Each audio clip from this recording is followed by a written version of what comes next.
Hey, and welcome to another brand new Unsourced Wall Radio. We are here back again with my great guests, Tony and Doug. We're talking about another VHS twofer.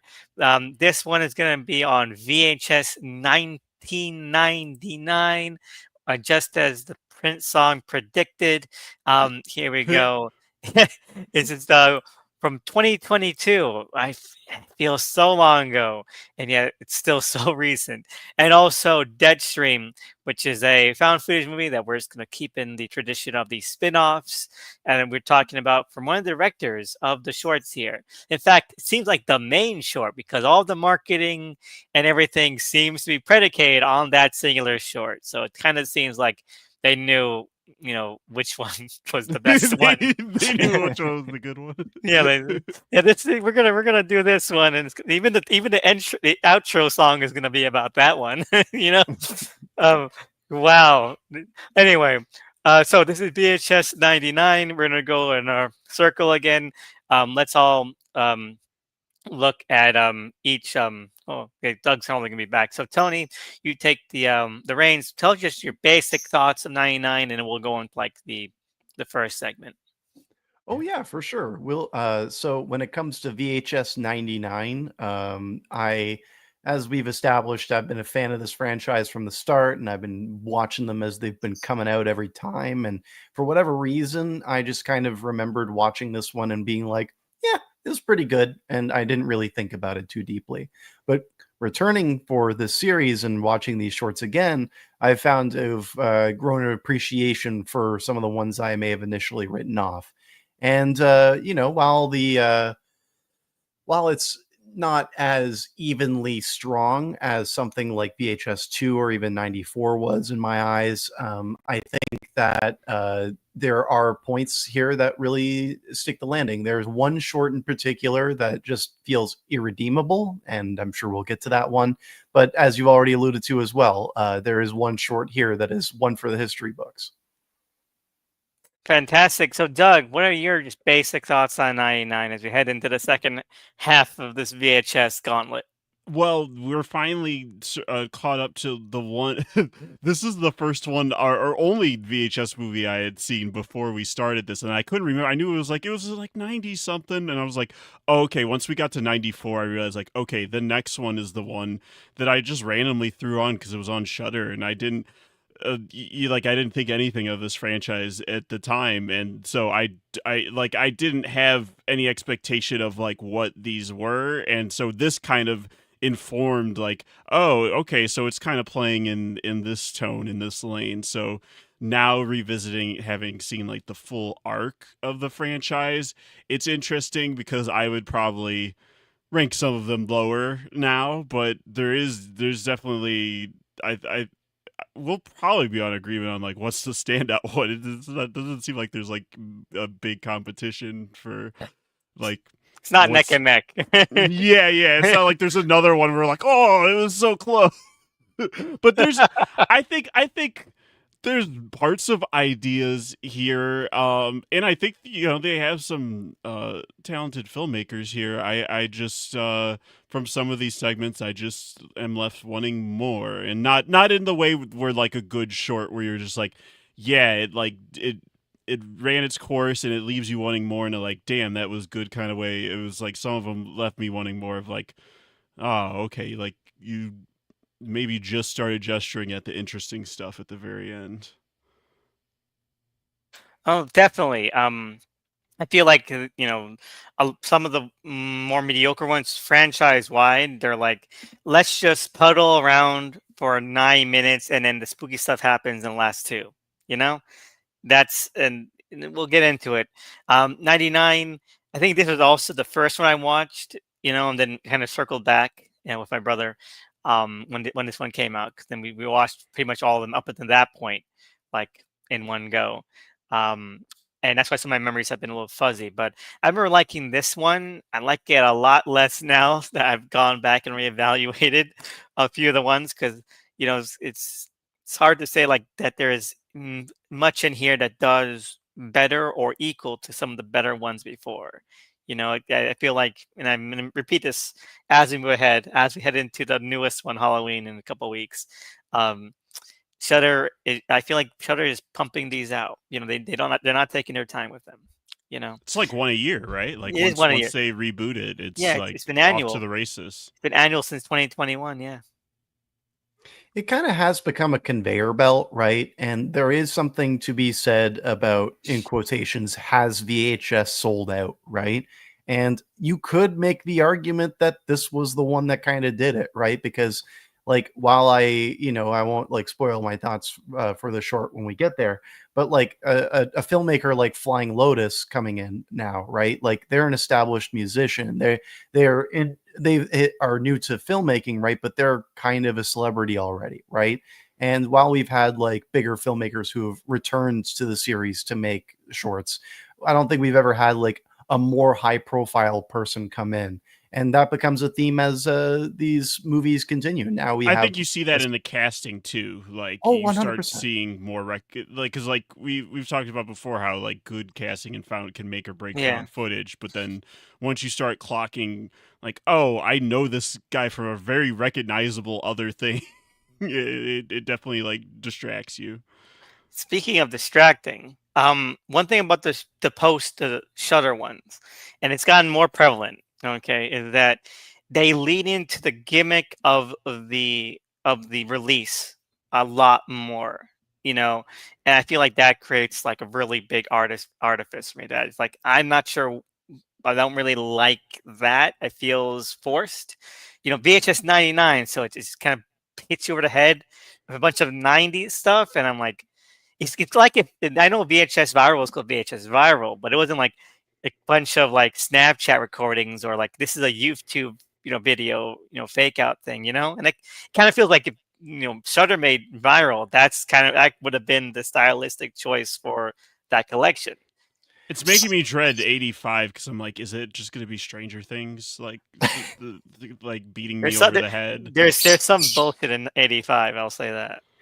There's also Okay. some good stuff in 85, I will say. But one thing I will say in positive to what you're referring to there, Elvis, about how like it's kind of shackled to the 90s of it all, and now it's the second movie that's in the 90s, right?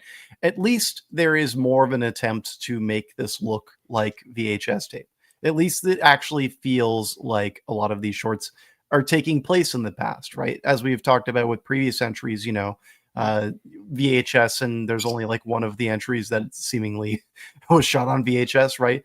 At least when there is this kind of cohesion under the umbrella of VHS and it's set in the 90s, they commit to the bit. And I do like that aspect of it at least. I wish there was maybe more Y2K references, Yeah. because I feel like if you're going to set it during 99, it's a missed opportunity. But I like that at least formally it's committing to the bit. Yeah, I definitely agree with that. But let's just head into the segments, you know? Let's get into it. First one, which should have been called Rack. I don't know why it's not called a Rack, or let's fuck shit up the name of the video they're making. It's called Shredding for some reason. Okay. Written and Yeah. directed by Maggie Levin. So Tony, take us away. What's this one about? Sure. Yeah. So this is a 90s as heck, and it wants you to know it short. And it's all about how there is this like group of four high schools like age, like wannabe punk rockers who they're in the late 90s, but they kind of idolize this younger group that was also a punk rock group that tragically died. And while they themselves may not be as talented or committed to making punk rock, they want to follow in the footsteps of this recently deceased band.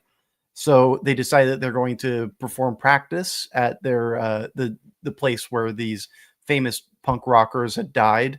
And of course, as they start to perform alone, the original band comes back as zombies and eats them. Ah! Um, this was a short that when I first originally watched this, I actually wrote it off entirely. I was like, I don't really like this segment whatsoever. Coming back to it, I'd say this is the one that's grown the most in my esteem. I really like the energy of it. I feel like there's strong writing. Actually, I dig the characterizations that's happening, and also how the dialogue matches the era really well. I also really enjoy the fact that there like the music that they have to show, um, punk rock and how it was back then versus what it is at that point, right? Like it's really well considered in all of these things. I don't want to ramble on too much longer, but what I will say before I pass it off is that you could probably take this short out of this movie and you could put it in front of I Saw the TV Glow, like if you were to watch that movie in theaters in some kind of revival screening. And it's not because there was any shared thematic level, it's more from a pure aesthetics level. And I think that both of this short and would bring down the house if you put it in the context of right before I Saw the TV Glow, because they're tapping into a similar kind of lane in terms of aesthetics. But my general thoughts are it's really good. I like it. Don't love it, but it's good. See, you know what? I agree with everything what you just said because I already thought that about Bone Storm, you know, which was a This is a better masterpiece. this is a better Bone Storm in my book. I just gotta say. I feel like we are thinking we're on the same wavelength, but for two different ones. Because what you said about Bone Storm, I kind of feel like here, it's good concept, but I thought weak execution of everything. The humor, the characters, I thought it would just really, I thought it felt really flat. I like. Uh, and I like how things end up. I like the look of, the zombie ghosts. I like what they do. I think that's all very visceral and gnarly. I like the chase scene. I thought that was really well implemented, well executed.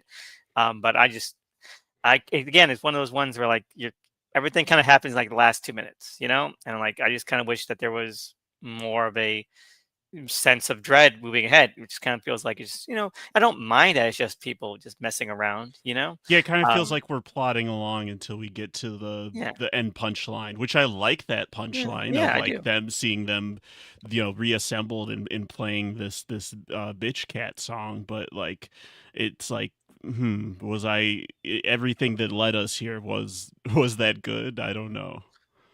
I mean, was that guy transsexual? Well, Oh, you're talking about the maybe. I think possibly. I didn't really like think too deeply about it because that's just they wanted to put it on, and if they're a punk rocker, that's also a part of that mm, scene, right? Right. The way I wanted to come in on this, just from what I appreciated about it, is I don't really like. I don't think it's that scary. I actually just think that the intellectualization of these characters is interesting, and then also when the zombies come back, they're also like characters. You see them like mimicking the ways that they were when they were alive, and there's like a hint of sorrow to that. And I do oh, like that.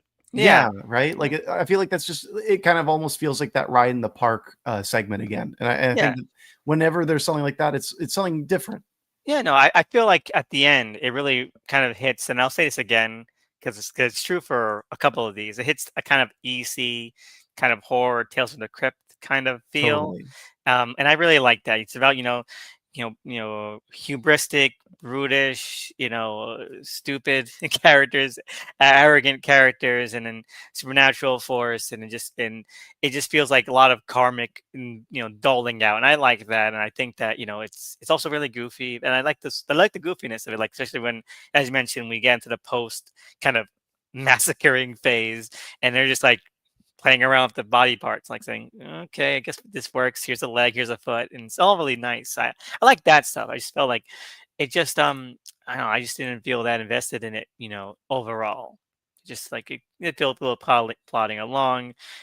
Again, I just wish that a lot of that stuff was more seeded out, or it was more directly tied into what they were doing here. Because once it takes like half of the way to get them into like the abandoned, you know, rock space, and then like They yeah, talk about it a lot, and they then do. they finally get there, and then it's like over. I don't like that they're so mean to the drummer the entire time, Like they overdo it at a point. Yeah, And I'm they like, you do. know what? That guy he's trying his best, lay off him a bit. And then also when he's throwing the spices, it seems to work for a little bit. And I'm like, you know what? Let him live. He was leaving. Yeah, right? Oh, well, are there even enough members of Bitch Cap? Look, the one thing I wanted to point to as well, because it hasn't been brought up, just the way that the VHS then starts to deteriorate as the short goes along, right? I really like that conceit, and I wish that it was actually it started a bit earlier in the short, because when it does start to really commit to that conceit, it feels too sudden and it leaves the short on too much of a fizzle. Though, like conceptually, I think it makes a lot of sense. What do you guys think about how they handled that? I thought it I was great. I agree Yeah. with you that they could have started it earlier. Like they're trying to match it to like, okay, stuff is like deteriorating now, like in the segment, but you could have it like these glitches and deterioration of the film happen before anything even. I mean, we said this short's not like spooky, but before like the supernatural overt supernatural stuff starts happening, so it's almost like tipping us to like, oh, okay, like we're already glitching. And I agree, just starting it earlier because I think the first couple minutes looks really crisp, and then once like they're like in their houses and stuff like that, it does look authentically VHS. But like that first minute or so, we're seeing like their skate footage that looks really crisp, like really Yeah, crisp. so Amazing. the shredding is, well, I guess it's a double entendre because it's like skateboarding, then also you shred on the guitar. But I agree, Elvis, that they fucked up with the name. Totally. Yeah, I But mean like rack like I mean Or also they bitch cat. or bitch cat or like they call the video that they're making "Let's fuck shit up," so let's call it that. I will just point out, because I like we Bone Storm was already invoked. The skate footage in this short film clears all of the skate footage in Bone Storm, just on a Yeah. visual standpoint. Well, did they do like weird stupid video little ramp ups and freeze frames while they're fighting? No. So Bone Storm is a masterpiece. Look, you're right that maybe like when there were deaths, there could have been the kind of like GTA thing that they did in viral. Maybe I would have respected it a bit more, in that so, sense. But so good. Bone Storm is amazing. But yeah, I'm not much I have to say about shredding. I like the characters. I think that they're fun. They're exuberant. They have a personality to them. So it's not just just too stagnant. I just feel like it does take a while to get to a very standard kind of story. Yeah, I agree with that. But again, I'm not. It's this is not at the bottom of No, no, no, not even this of this collection of no, shorts. definitely Like, not. Definitely not. yeah, so I'm not like offended, and I feel like I said, I do feel like the payoff is good. It's just I wish the setup to get, or the build to get there was a little more engaging. Hmm. did you guys like the music? Was I the only one who liked the music? It I No, was the thought the music, fun. music was the good. music was fun, Yeah. but this Yeah. isn't like a music video collection. It's a horror No, for collection. sure. Yeah. But I'm a big fan of like 90s music video skater era. And like I feel like it tapped into that vein in a way that I was a sucker for. Like I'm with you guys where it's like it's not a massively impressive short, but it tips the scale enough for me to where like I do have a bit of a soft spot for it. I mean, if you've seen those CKY videos, they could have gone even crazy in the beginning. They They could have should have. been like, They should have. shitting themselves and stuff. Like, yeah, like I thought that's where they were gonna go. You know. You're right.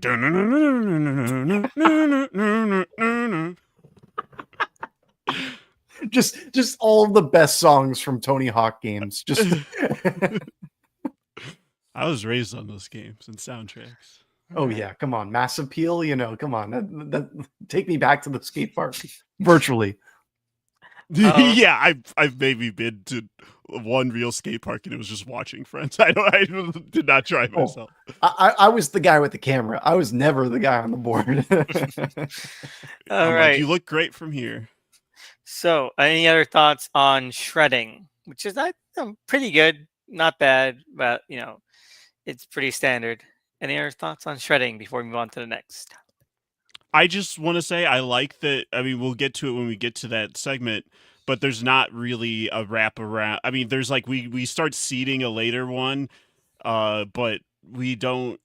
need any justification of like getting Right. into these. Yeah. We just start the tapes, and it's like, yeah, that's what we should have been doing. Yeah, this is like the first one. I know that they kind of did it a little bit in what was the first one? Like what was that one? 84 or something? What was that?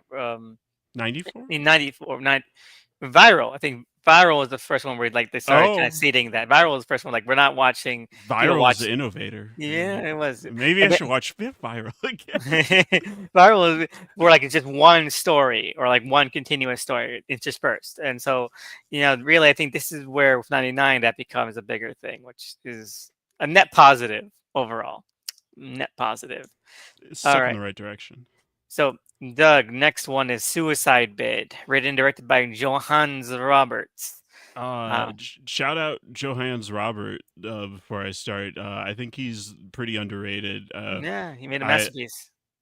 which are we talking about? His Resident Evil movie? No, I'm talking about Strangers 2, the only good Strangers. Oh yeah. I vastly prefer Strangers 2 to the first one. The first one is the worst one still. And okay, I'm sorry. Oh, I Because haven't. most of them are bad. I have not seen the new one, so I The can't new ones speak are to not. that. The new ones are not as bad as the first one still, because the first one is the most insulting movie I've seen in my life.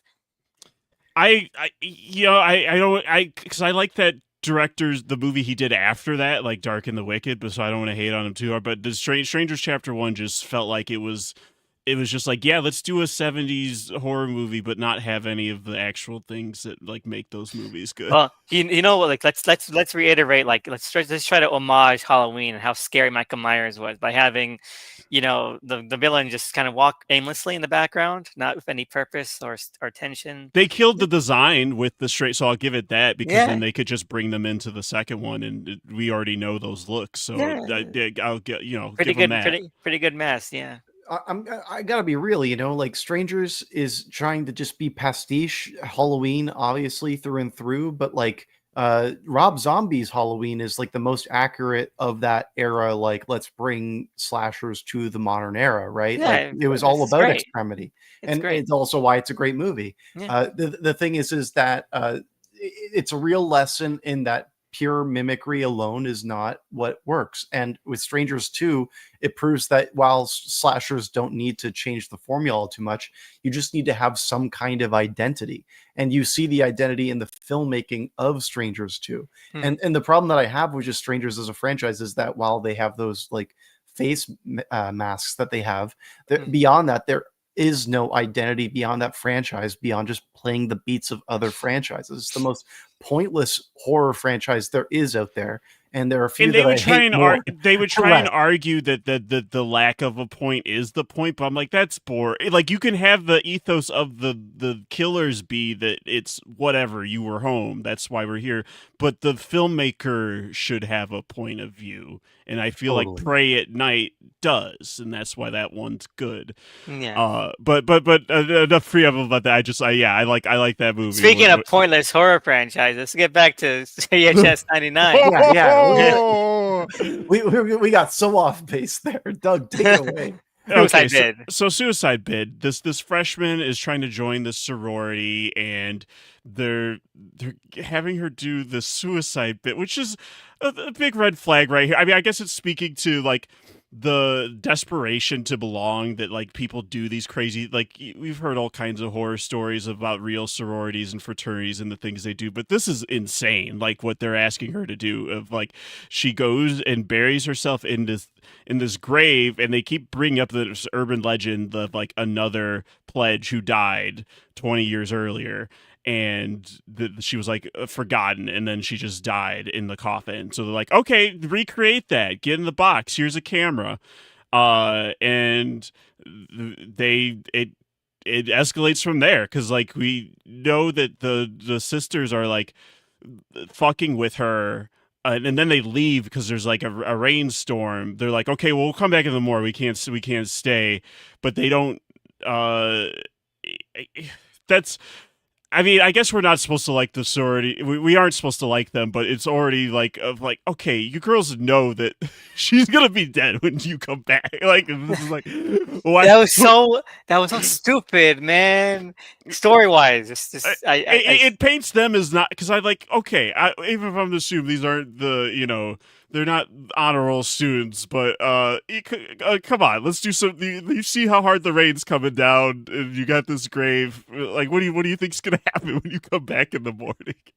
You idiots! They're like terrified their parents are going to get them, and it's like you're going to kill someone. They're going to be. I would be more concerned about the murder, about doing a murder. I'm surprised that they came back. I would have more respect for them if as they just bailed. If they like, fuck it, she's dying. But the fact that they come back at the end is like, oh my god, what happened? You were there. It was lots of rain. They're surprised. This grave is full of water. What happened? And I like the one that's like no nonsense. Like, that's it. I'm gonna jump in. I'm like, what do you think you're gonna find?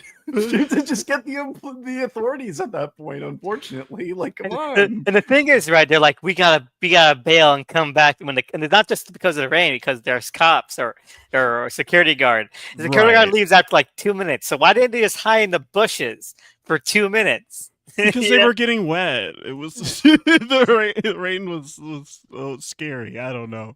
Yeah, it makes it really strains. It's silly, and it kind of undoes some of the vibe, because I think there is good tension setting and vibes. A good vibe in the coffin itself. Like, yes. I like that. So then I feel like we could have, and I'm not saying we need to spend a bunch of time with these sisters, but you could have just characterized them in a way that matched better, so like I can like take this more serious. It's like you're undoing the good work that you're doing in the coffin when we go outside, and they're just like, oh, I guess we gotta go.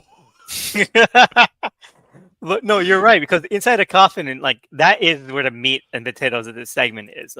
What's her name? She's good. Ali of Ionides. She's really fantastic in there. She does a really great job. Really emotional, really impactful, very authentic. It doesn't feel like it's a forced performance or anything like that. And it's a great escalation. And then outside they're like dancing, like it's a May Day or something. It feels like it was like a different directed by someone else. I'm like, did you give this to your second unit guy, and you were just Johannes was focused on the coffin stuff? Imagine it, like how like big dicked of a VHS segment director that you're like, yeah, I've got a second unit for this. As gay as fucking intern, dude. Yeah, who gives a shit? Shutter's putting it out. I already got my check. Gonna do a Resident Evil movie soon. I don't give a fuck. Oh, wait, we're talking about who doesn't give a fuck. We gotta save some of that energy for 2 weeks from now. Baba Booey. Halloween, you're gonna get ripped to hell, man. Jesus Christ. What if I end up being the one who likes it? What if that's my viral? No, actually, who knows? Yeah, I mean, I'm surprised viral wasn't your viral, because it was really fun. Hey, I'm actually open to it's like I'm not feverish anymore. I could revisit it and maybe have a different experience. Listen to your heart. No, it's not true. when we do the entire segment listing, maybe that's your motivation. Yeah, and they're all at the top. Like, actually, Dante the Great is underrated mysteries. Mr. Nix was the Bishop Auteur movement starts here. Mr. Nix seeds have been planted, so something's going to grow from that. It's nostalgic. It's nostalgic for you now. You've got Mr. Nix on the brain. Now you're immune to his charms now. Anyway, Suicide Bid. Really great. What are your thoughts on Tony about it specifically? I wanted to start by echoing what you said, Elvis, about the previous segment, bringing up EC Comics. Yes. This is totally an EC Comics feeling short, right? And I like, Doug, every point you had listed just makes total sense, in the sense that this just has no rationality. Like any kind of interrogation of the plot just doesn't really make a lot of sense, right? CinemaSin dings were going off like a motherfucker. Totally. And you know what? Like, CinemaSin's dings, like, you can only take so much, right? Like, after a point, you're like, okay, we got to address this, right? However, like, I've never been in a frat, right? But I have a friend who was in a frat, right? And let me tell you, the best part about having a friend who's in a frat is you get invited to all of the frat parties. The bad news is you get to see how the frat operates when you're at those parties. And let me tell you, right, like the power dynamic that you see at the start of the short, and just the way that they present these characters, I bought into the motivation. Like I actually believe that this woman would get into the coffin and think that there's a chance that she'll get into the sorority, even though it's so life threatening, because I've seen some crazy shit. I've heard about people doing some crazy shit, and people will do a lot to be accepted. And Peer you can pressure see, is a powerful drug, and also wanting to belong is a universal thing. So it's like, even if I would never go that far, like I can at totally, least emotionally like engage with it, even if it is it on its face absurd. So like her motivation isn't the biggest logic gap for me. It's for the sure. the sisters themselves. People love the sorting hat ideology. That's what I like to call it. They watched Harry Potter and they believed that they had to be parts of clubs in order to be like self-content, right? And there are people who operate through life in similar ways, where they have to have that label, right? And for this protagonist, she wants to be in the sorority. And I buy it because she thinks that, that will mean something for her. And I like that, there is that turn when she's in the coffin, when she's like upset that she abandoned her friends. Like we never see from or hear anything about the friends beyond that invocation, but like there is some texture here. And the fact that there is this missing body myth, urban legend, that it's happens beforehand, all that stuff's gravy. Guillotine. So, go ahead, sorry. Is that her name? The missing girl? Guillotine. Guillotine. I said. Guillotine, yeah. I added an extra eye. Yeah. It all feels like the ending of Carrie to me also, like it Yes. has that kind of vibe to it to me. So I want to hear your thoughts on knitting, though. She's like, "Oh, I'll give her all the sorority wants, and she'll spare me." Does she mean her soul, or she'll just be able to live a regular life after this? Oh, no, I think that it's like in the underworld, like there is a sorority of ghouls in That's this how I ground. took it. Is that Really? yeah? She's going down to hell or somewhere, and she's gonna be part of. She's getting what she wants. She's gonna belong to something, but now it's probably gonna be bad. Mm. But Foreshadowing. maybe not as bad as the sorority. Like kind of like the ending of The Witch, where it's like, well, all options considered, You know, it's pretty good how to. I, The worms I, don't hurt that bad. you know what? I'll say I think she should have spared the one who tried to dive into the stinky, sticky water. Right? Yeah, Sorry, say because that if again. we look at these as morality tales, like we mentioned, the one friend who didn't want to go to the venue in the last one, like, oh, let him live. It's like it's going that extra step to be like no one's safe, even if they are kind of framing themselves as like morality tale. I feel like there's a bit of that in all of these segments where it's like, yes, there is comeuppance, but then everyone's fucked also. Yeah. Yeah. But Yeah. I think it works well in this segment specifically because, like, even though we don't see it on camera with this protagonist, it's like she had to do things to get to that place, right? And I feel Right. like that alone is enough for me to buy into this in that morality tale sense, right? You Because can you can fill in the gaps of like, oh yeah, yeah, that she's like turned her back on friends or done something bad. Yeah. So she should have died too. Thank God. For that she must she suffer. must. Hey, that's horror movies, baby. It shouldn't have been in a horror movie. Anyway, no, I really I like the how it ends. My only nitpick for this one is that she says like I just gotta get all their souls. Like just have her be like a ghoul again. We don't have, we can infer the rest really that she did the Mhm. same thing the other one did. It's not too depth. I just like yeah, it's too blunt. But I think overall, I think one of the better ones for this one, just because even though it's really over the top and nonsensical, the stuff in the coffin is really strong. The actress is a really strong performer in there. I felt like it had a better, more consistent like escalation of suspense because of that. What do we think of Guillotine's look herself? Like when we finally see her at the end, like it kind of. Rad. Cool. You said bad, Tony? No, I said rad with an Oh, R. I okay. thought she was rad. Yeah, okay. I thought it was cool. I mean, yeah, it has that lo-fi look that the monsters now do have in this. It's not like it's going to convince you that was a real zombie lady or anything, but like it fits for what these are. Yeah. I really like that too. She looks like an Evil Dead Deadite, and Yeah. it's just like I mean, we're cheesy going to be and referencing Evil Dead more as we go on. Yeah, trust me. All right. So, any final thoughts? We move on to the next. spiders are scary. That's Spiders, cheap actually. trick for me, you know? Yeah. Like when the spiders came in that segment, I was like, oh Well, boy. Just especially in a confined space. Like if you give me a spider and I'm in an open room, I'm like, whatever. There's distance between us, Yeah. and when it gets close enough, I'll stomp it. But you can't. How are you gonna stomp it if you're in a car? You can't move. You're in a She was fucking just car. smashing. She was smashing on top of it. You see, all when she smashed that one, there was like a bunch of other like smashed ones up there already. It's crazy. Oh, Yeah. and So I love when she smashes it, and it's like the spiders are so big that like it's got like all kinds of residue and like the leg is Yeah, hanging out. Like, oh, I love that. yeah, it's great. Um, so, uh, nothing else. Let's move on to the next, and I guess my to turn up on that. Tony's favorite. Yeah, Tony's Oh, favorite. My don't- least favorite, actually, in terms of like, oh my god, this is so long for such little reward. Um, Ozzy's Dungeon, written by Zoe Cooper, Flying Lotus, directed by Flying Lotus. I had to look up Flying Lotus specifically just to see what he looked like because this one's a strange one for me. So Ozzy's Dungeon. It's about a one of those old school '90s, kind of kid, or like just generally fun obstacle course game shows. Like Like Legends of the Hidden yeah, Temple. Lieutenant Temple and all that kind of stuff. And or Double Dare and stuff like that.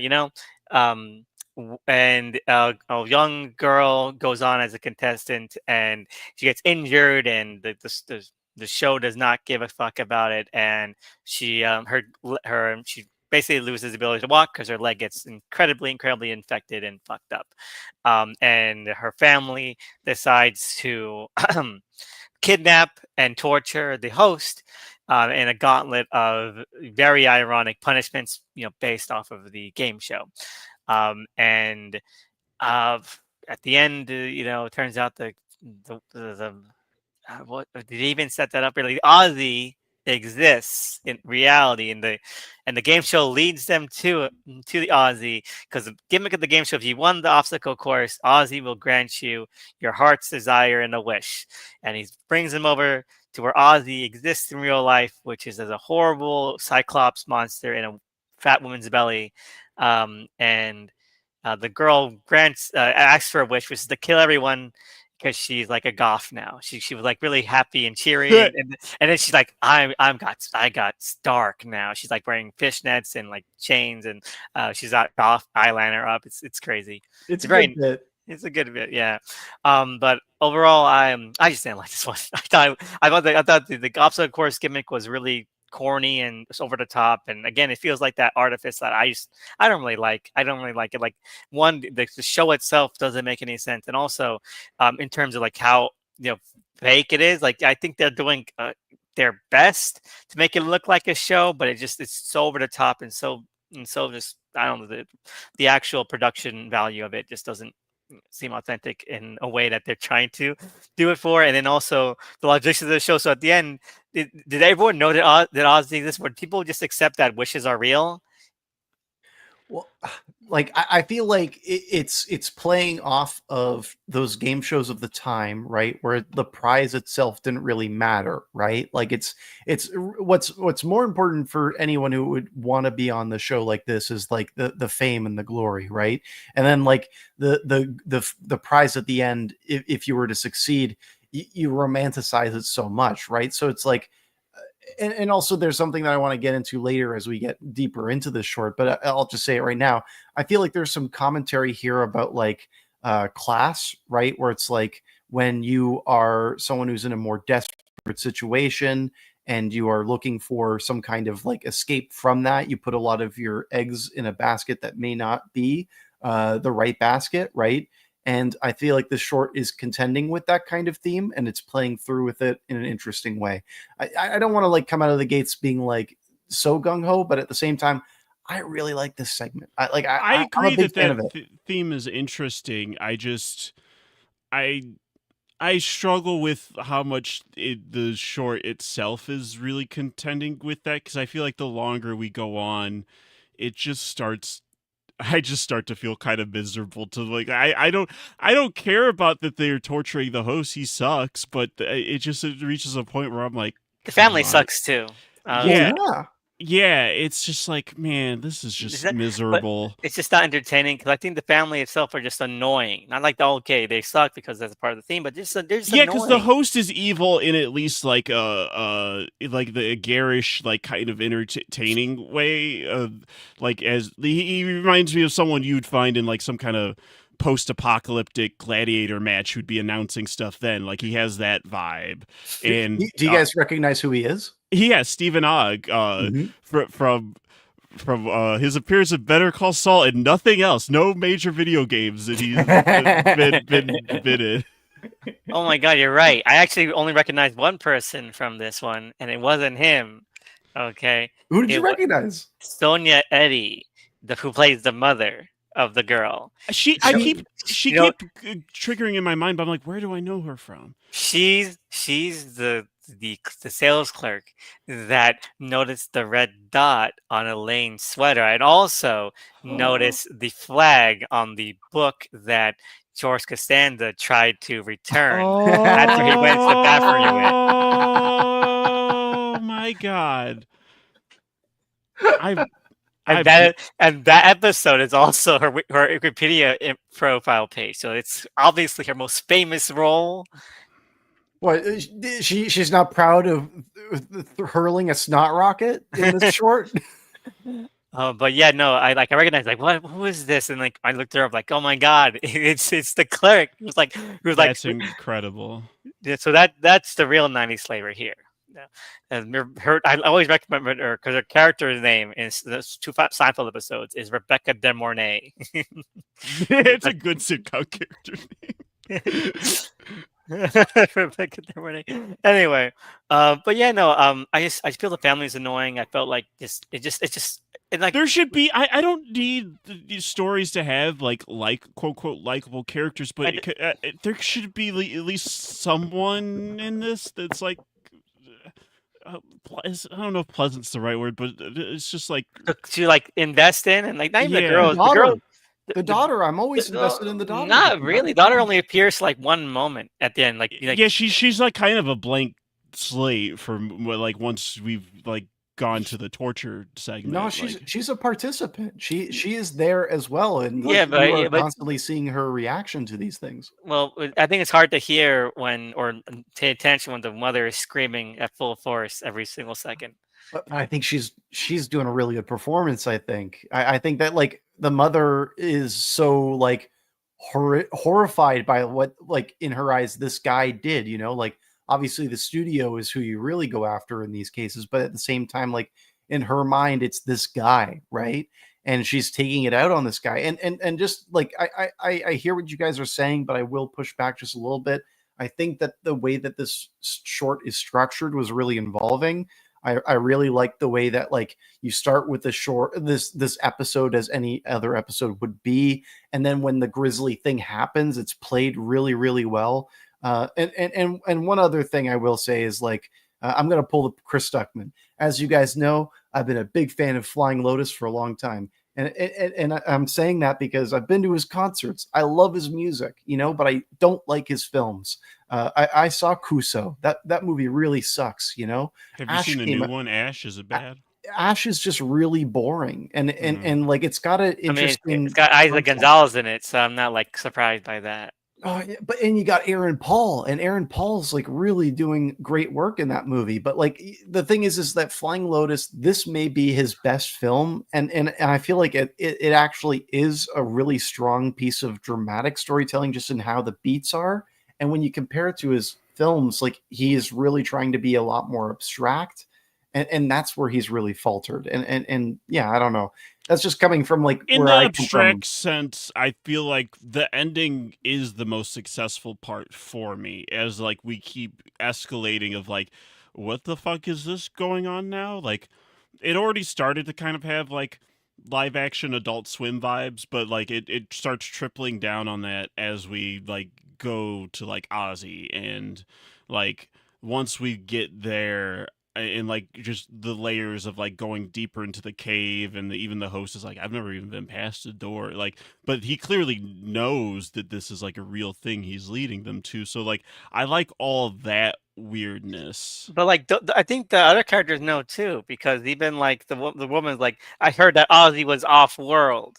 So like, at what point, like, did they just is this like a universe where like they just magic exists and they are all know about I it? was unclear on that. Like Well, I- there's clearly a cult around Ozzy himself, but I wasn't sure how public that knowledge And is. I feel well, like that would be more interesting to explore, like that kind of world building. I know, well, you know, just to push back a little bit, because like I feel like the idea for me is I don't really care about like the weeds of it so much as like what it represents, which is that, like, again, what I was saying before, where this is like these are people who are like really hoping for this wish, like they knew that she was going to win this competition, and she was going to, right?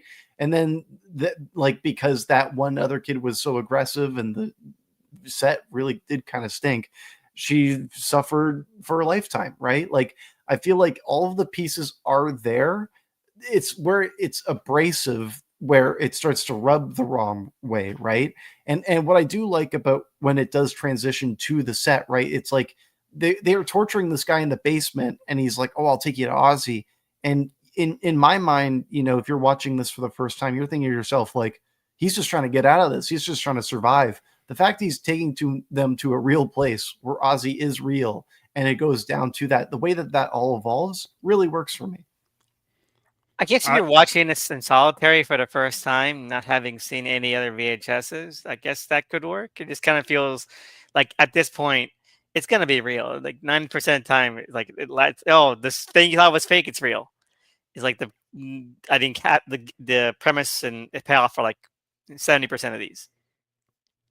Yeah, like I think the first time I watched, I knew it was probably gonna be real, but I just didn't know what form that would take, and the fact that it's so weird, I think, is what made that payoff like work for me, and it just felt like a relief after the misery of the rest of the segment, where I was like, okay, at least this is like fucked up in a fun way that I can enjoy.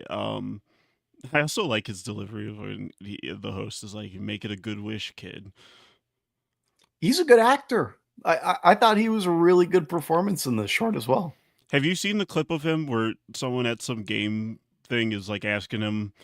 I think they're like, "Are you excited for GTA 6?" He's like, "No, I don't play video games. Like I never even played 5." And someone was like, "Yeah, you should play it." And he's like, "You should read War and Peace." That's a consummate professional. That's So he was. So He's he was giving perfectly the cast. Harrison Ford of voice actor energy, where he's just like, yeah, fuck the thing that I'm popular for. Well, and also, like, Trevor in GTA 5 has been argued to be like one of the best video game performances of all time, right? Like that is pretty baller that he just treats it that way, I guess. Yeah, I would say the performance for that character is far above the writing. Like the Yeah. writers think they're doing something kind of clever and subversive, and it's like, not really. But the performance is great. It's the classic rock star issue. The writing is never as good as the promise. All right. Well, so I have no other thoughts about Ozzy's Dungeon. Honestly, I don't. Any of you guys have? I could go a lot longer, but also at the same time, I get the impression that you guys are not as big on it, and that's fine.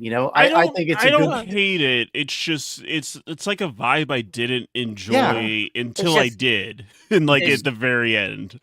and you know what I'm gonna say this. It's the only time I'm gonna say this. So I'm gonna say it once, and I think I should get a freebie for it. It Always. it it insists upon itself.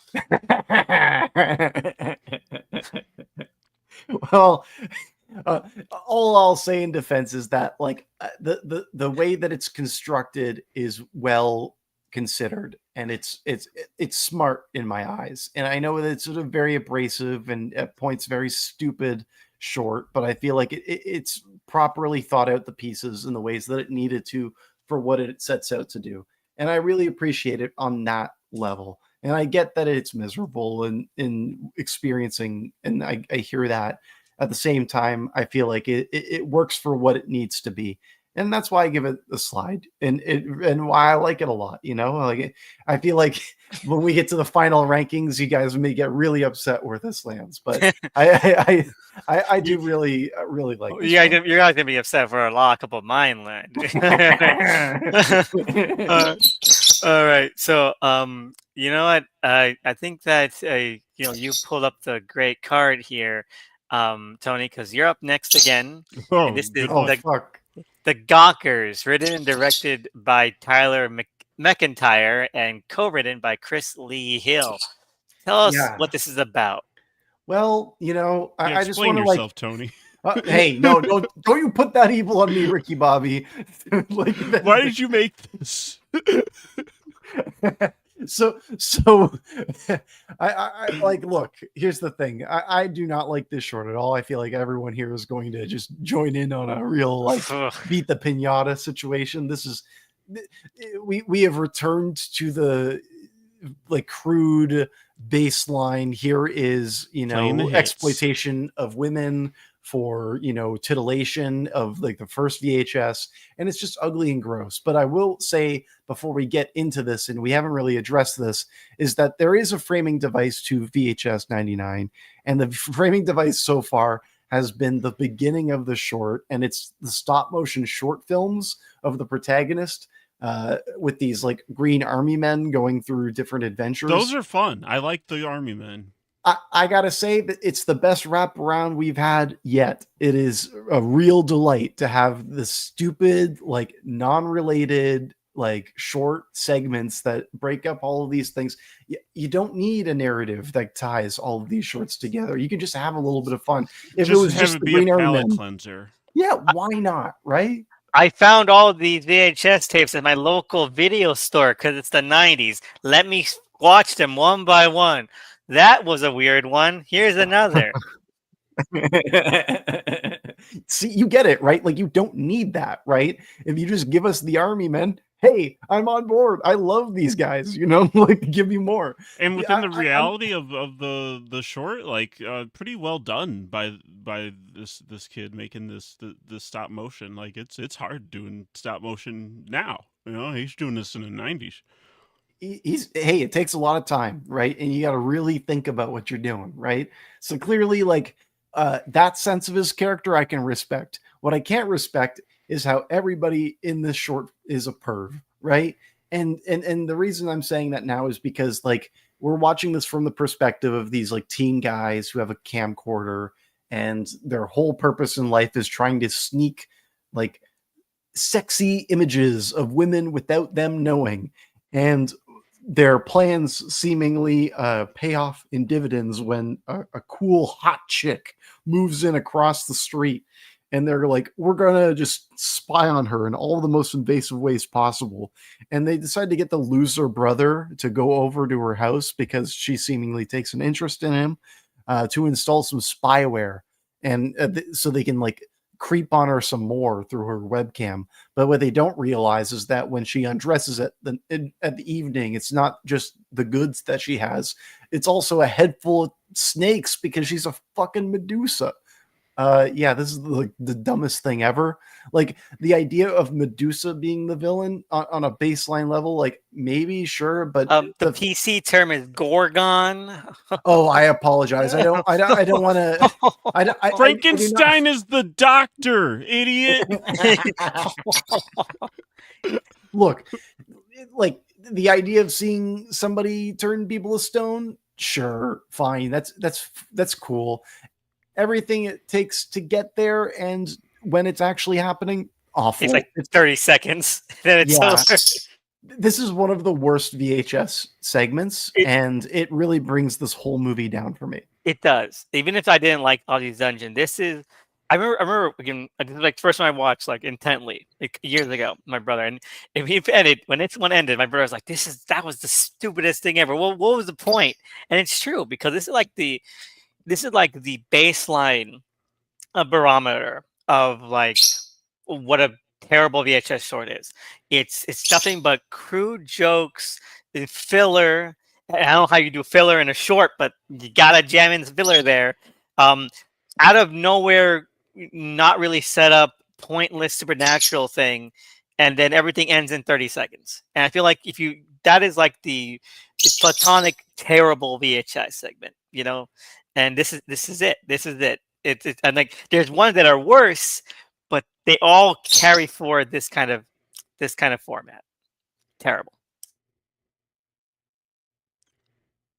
Yeah, I agree with all of that. Like, I'm trying to, because like as we're like talking through it, if I'm like elements of this could have worked if you like the idea of perverts get their comeuppance and it's a Gorgon doing it, like it's dumb, but I feel like there is a world in which that could be something. Like we're far away from that world, but I don't know that the concept Uh, itself is irredeemable. I mean, I mean, we already saw it done well. It's called Amateur Night. Right. Exactly. That's what I would like that to be, but we're nowhere near that, cuz like why not have these horny boys, they just want to like get video of her? Like why not try to insert themselves, like if you like think of the teen movies where it's like the hot babysitter, they're trying to find excuses to get time with her and stuff. I mean, yeah, there is the stuff in those movies where they like are doing pervy shit and like are, but like the main thrust of a lot of those is like they think they can get with the hot Well, girl. well, Doug, I can tell you, it's the male gaze. They want to own her image. It's the first VHS film again, right? It, That's it, why it's so evocative of the first VHS film in that sense, right? And then it also makes it doubly, meaningful in the sense that when she puts her gaze upon them, they turn to stone, right? The Oh, see, problem this is is, deep. Yeah, I didn't yeah, realize. yeah, it's exactly. thematic. I've just made this a good short film. Everyone, round of applause to filmmaker who made this. I gave it more thought than you did.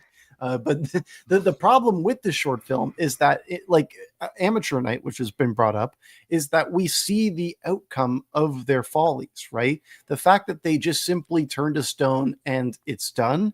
We need to see them suffer. That's the thing with horror and morality tales, is we need to see these characters come to terms with the faults of their actions. And when you let them out of it too quickly, meaning that you kill them off too quickly, you can't sit with the ramifications of what they did learn earlier. nothing. Exactly. They don't learn anything. And then also, like, you gave so much time to the exploitation that it feels like It's that's all you unsatisfying. wanted to, it feels like that's all you wanted to do. Exploit people. It's unsatisfying. Like, okay, oh look, you got to see this chick's breasts for like 2 minutes, but half of that time she was a Gorgon killing people, and then it was over. So we got our money's worth apparently. And it feels insulting. It's insulting. Like, oh yeah, here's her breasts, but also, oh wait, we got to kill these people because it's a horror story. Okay, and then we're done. Jingling keys, You know what I did like? the breasts. I know. Well, Bubba Booey. No, I was gonna say everything with the delivery driver is unimpeachable. Sure. I don't have a problem with him. I like his little dance. The way he did his little dance back to his driver's seat. Come on, I You know like what? the dance. But you know what? When we're talking about spitballing ideas for this one, what came to mind most, okay, would be, why wasn't this just like a Rear Window ripoff? Well, this Like has they major they Disturbia vibes. I have to say Exactly. Well, that. Disturbia was a Rear Window ripoff. But like Disturbia was kind of also weirdly pervy, but like it Yeah, never went to this level. yeah. But I it's feel like, okay for it to be pervy and horny. Like lots of but good thrillers or horror movies are. It's just the way that we're getting it is in service of nothing. yeah, it feels like it's just like, okay, they want these guys will audiences will like this, and like, don't talk down to me, man. You're VHS. You don't get to do that. And it's also like if the point is to just show like sexy babes, here's their boobies and their buddies, it's like, like I get it from the titillation sense, because in horror there is the comparison point between that and the kills. Like that's something that's been a well-worn cliche at this point. But when that's all it is, right? Like it just feels like it's exploitation in the most baseline way with no intellectualization. Like you're And not it, playing with it or subverting it, you're just doing the thing. yeah, and at that point, that's when it becomes hashtag problematic, you know. And it's just like I can't sanction this buffoonery, not here, you know. Like it's not what I want to watch movies for personally, you know. 100%. And it's just underwritten. Like it's not a story. It's like these kids, they want to see boobs, they do, they get killed. And It's they just pay shitty. the ultimate Like like price. like I like the rear window idea of like they're spy. Okay, so like maybe they're spying on her, and then like they notice one. something. Yeah, like she has a date over that gets killed. Like men just start disappearing when they go there, Well, And it, well, what if and then there's like all these weird statues start appearing on her lawn. Like, oh, she's like decorated like lawn gnome. kind of looks like well, the guy who went in last night. well, So hold on. Like you do exactly what they have in the short, where it's like the brother starts to date her, right? And then the other guys, because they've been perving on her, find out that she's like a Gorgon, right? And then they're trying to warn him about her being a Gorgon, right? And then because they're the ones who creep on her, they get killed. And then when the brother finds out in the end, he doesn't care and he doesn't get turned to stone and they live happily ever after. Boom. I just fixed this short. It would have been that's like so another 5 minutes longer, you that's know, so but it would have worked. sweet. That's Right. so sweet. And it would have paid off the other guys being perverts, at least from an audience perspective. Right, At like the least one who's like all right actually gets. I mean, he's not now. It's almost similar to the Amateur Night, where it's like, oh, okay, well, even if you don't want this relationship, you're in it now, buddy. Like, you just gotta like stay. You're captive. and the problem is that he has to be the one to install the spyware, and it's like, frankly, I don't buy that he would be more willing to install the spyware than follow through on the possible lead that he has with this neighbor. You know, it seems like she's actually kind of into him, and there's no indication that she's going to kill him. Right, like that's what I mean. Like in like the tropes that they're playing off of the teen sex thing, it should be like either competing or they're like trying to get with her instead of just like And then they each disappearing one by one, something like that. You know, just space it out a bit. Not a story. I mean, the two chicks they try to get like the underskirt thing from had more motivation behind it. You know, like they go like, oh, we're gonna hide the camera in the bag. We're gonna put a hole in the bag. Like, why was half of this about that? Well, but then also, like, I'm thinking about that section, right? Like it's the other guy goes up to talk to them, and then the guy has the camera in the bag and he just slowly starts walking towards them. Like the concept is, okay, you're gonna talk to those ladies, and I'm gonna come out of nowhere with a bag and just walk towards them. and no Like, one will be the wiser. They'll never know. Like it's so stupid. You know what the heck? They should have come back and also been Gorgons. Okay. It's like a Whoa. Gorgon virus. Yeah. It's a Gorgon City. They moved into the wrong town. Anyway, this one was obviously a masterpiece, and she was really hot. So Gorgon 10 out of 10. City. 10 out of 10. Yeah, that's an idea. Gorgon City. Hey, Get it. Jason Reitman, we found your next Ghostbusters film. Yeah, right? Why not?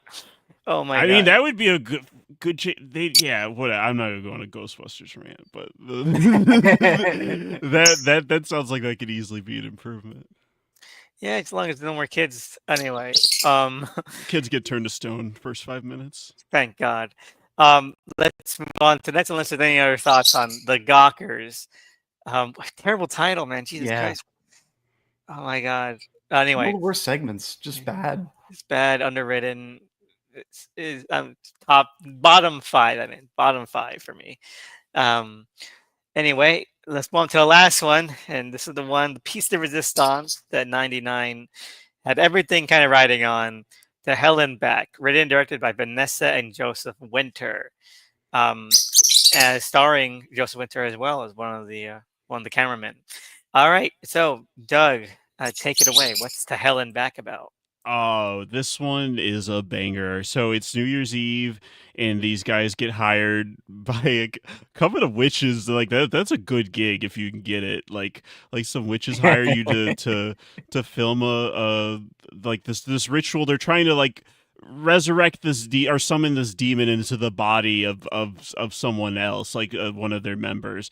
And so they're filming it. They're not taking it seriously. They're just like, that's, you ever seen a demon? Like they just think this is like easy money and funny.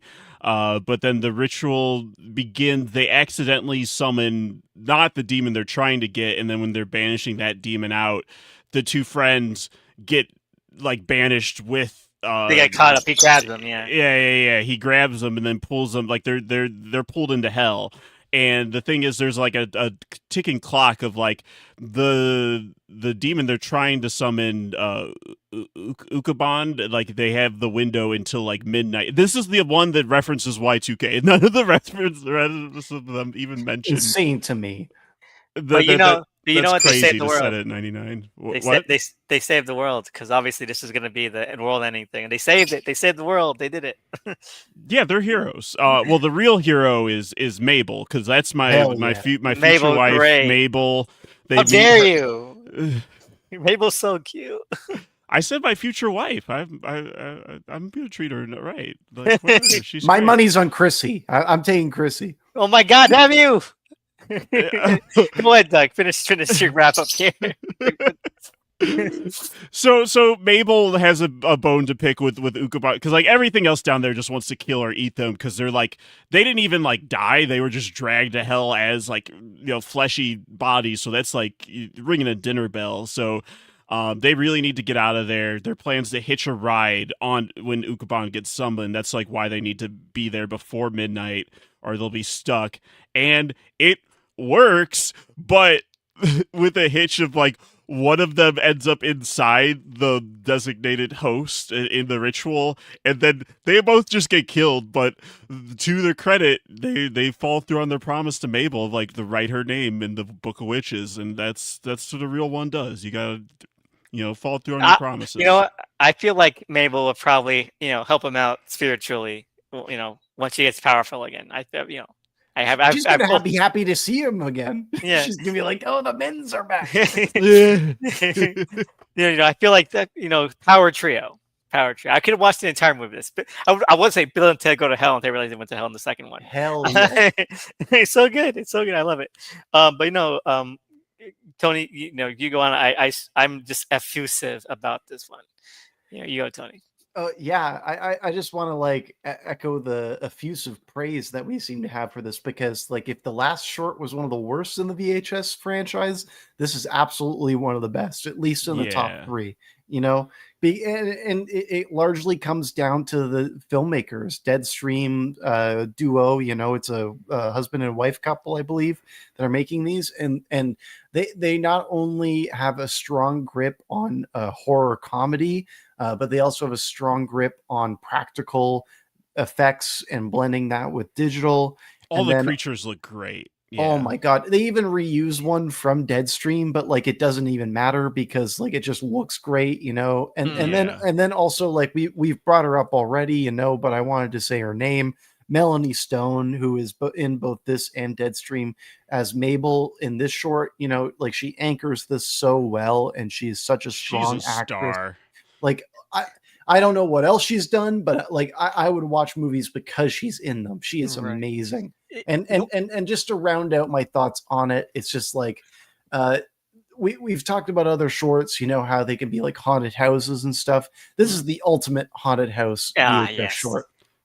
I thought of a haunted house, or just like I've said a lot of these have gamey feel, or like a VR experience. Like I would play the VR experience of hell yeah. and back, or just like a game like where you're exploring like this version of hell. Like that's what it feels like. Like there's a rule set too. Like there's like stakes and like a rule that they have to follow, and like a clear end win conditions.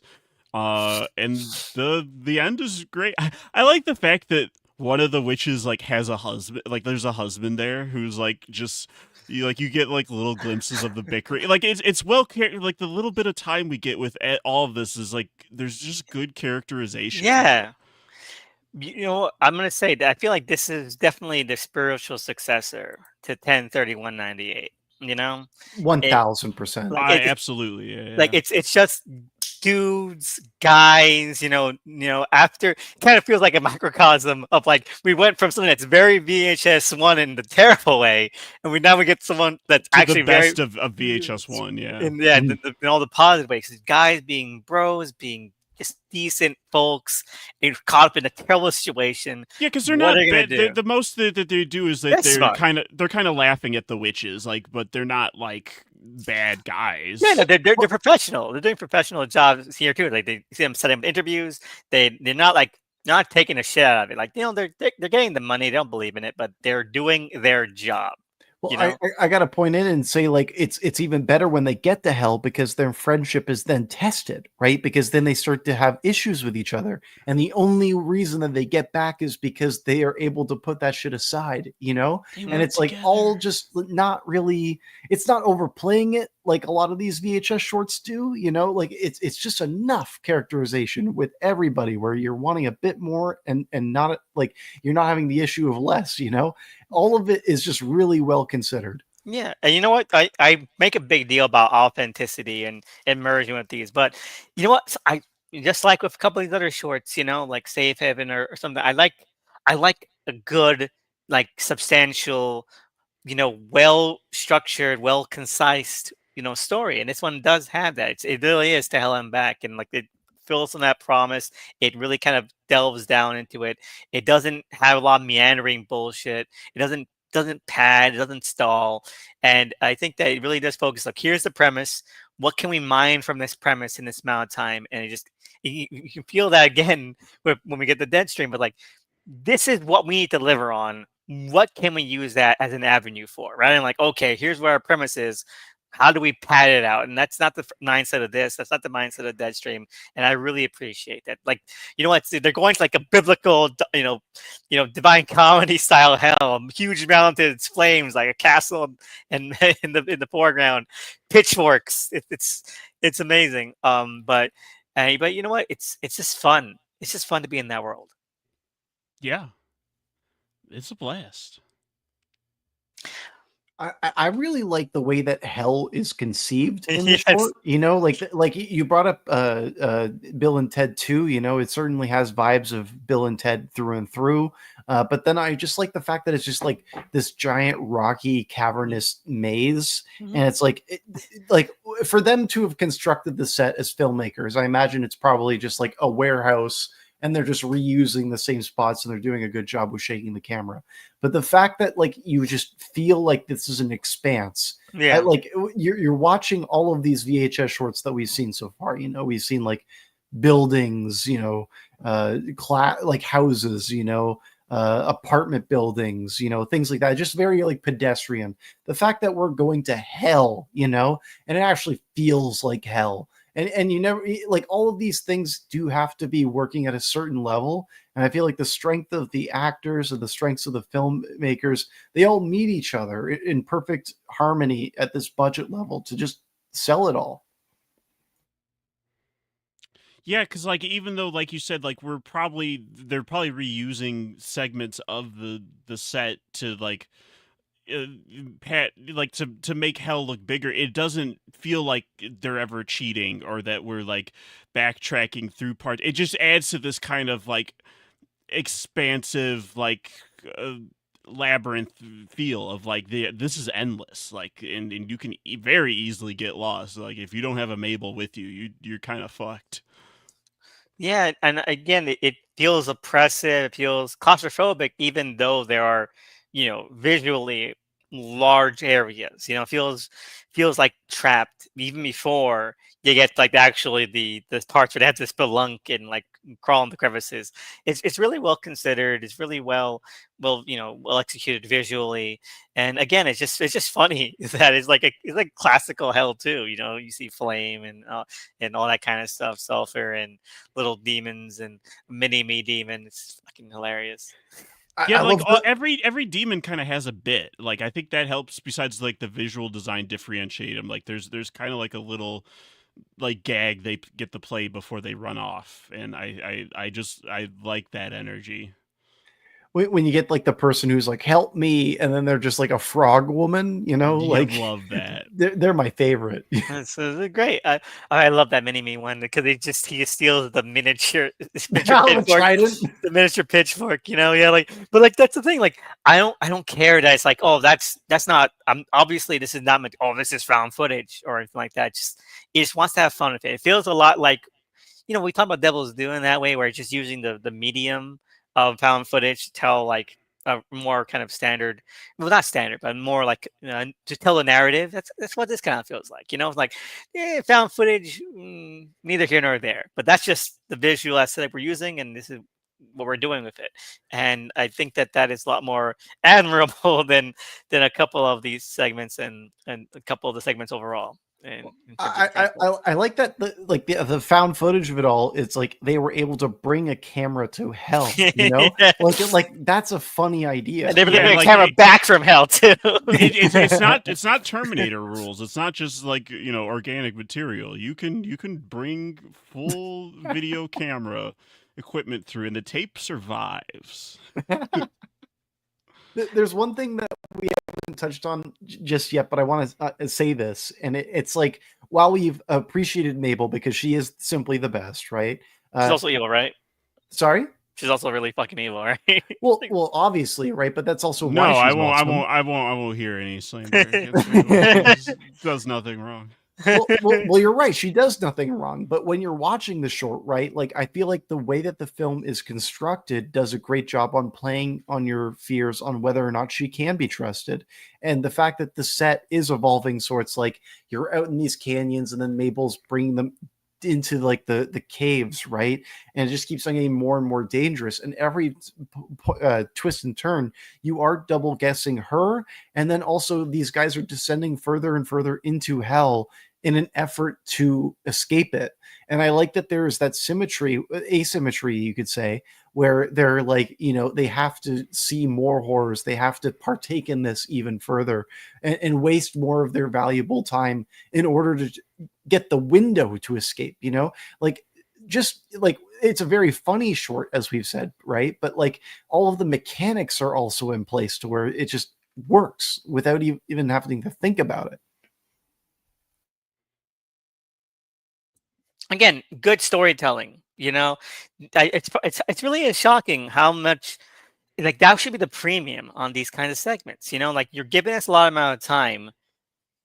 Put some thought into what you're showing, why you're showing it, how the characters react, and why they're reacting. Like, I know that is difficult. I'm like, oh man, this will be easy to be a filmmaker, but no, but it's really amazing when it's done well, and it's really, really obvious when no thought was put into it, and that is becoming shockingly common as we And I just love in these segments when they go for broke, like the other best ones, uh, like the Gareth Evans and Timo one and two, like State Heaven, yeah.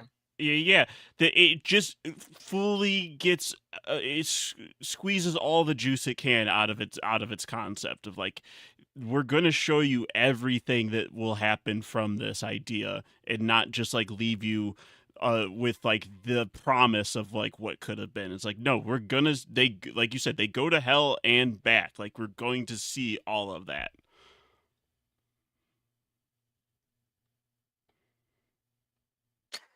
But yeah, no, again, I really enjoyed it. And it has a depressing ending ish, but it just the vibe and tone of it just carry it through. And I get pumped watching this. Like, yeah, they died at the end, but either they're back in hell with someone that they fulfilled the promise of, so that's good. It's good to have her on their side. Or they got out of hell, and they got killed.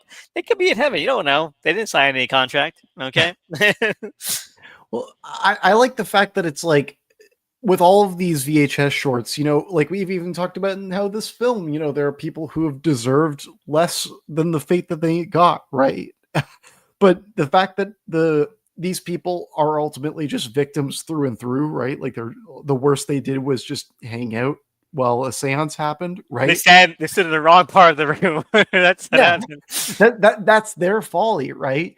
But the fact that when they die, like, we're okay with that being the end of their journey, it's because like they literally went to hell, you know.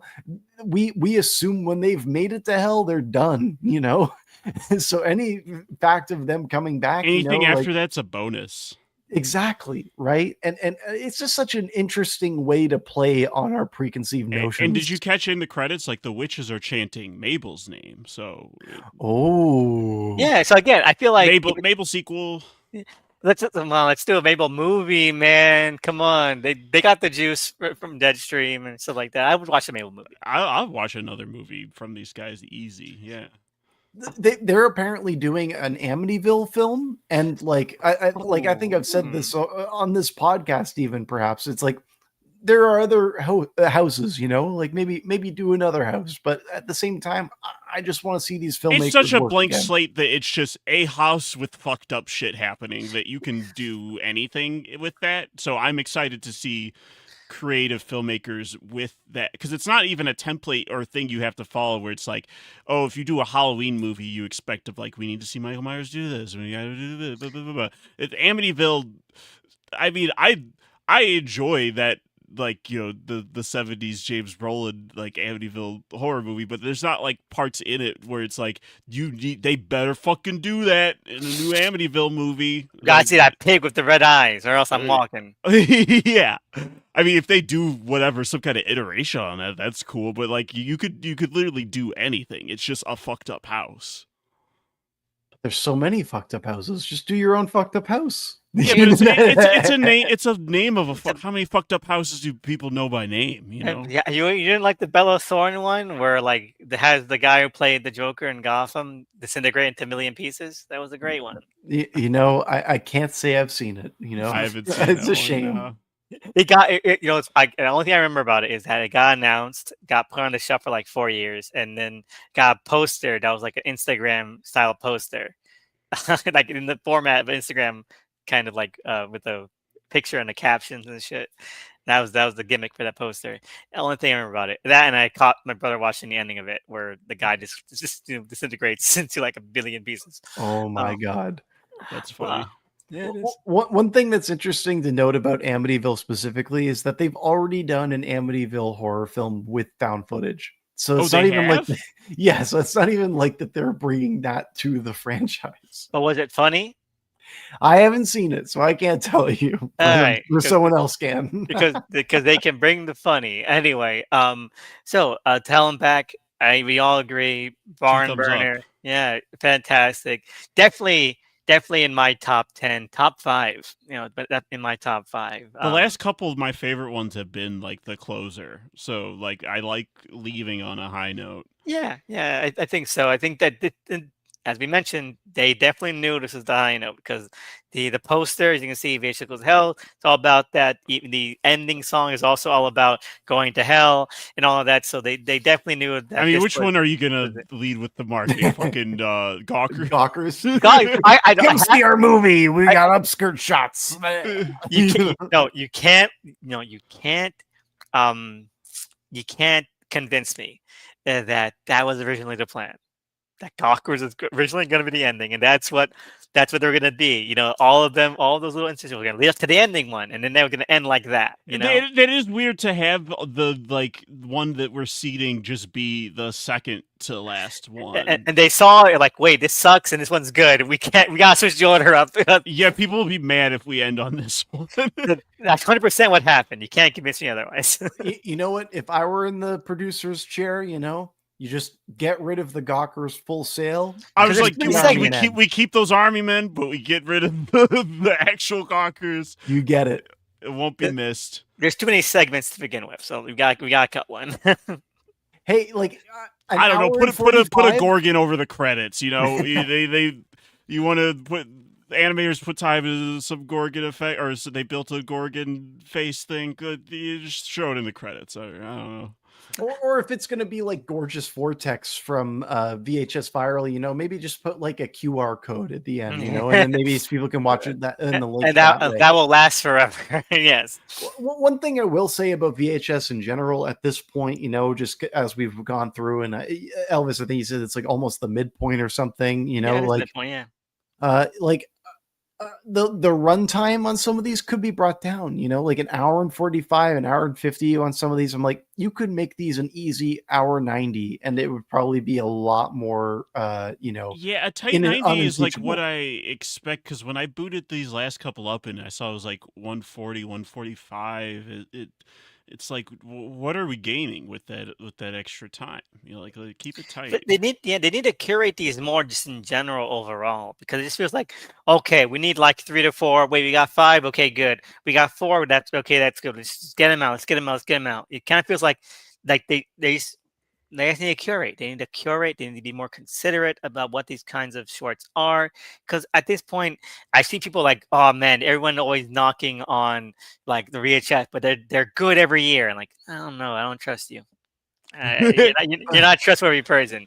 Okay, I would say, yeah, it is. It is the most it's consistent at this point horror franchise, but not in that way.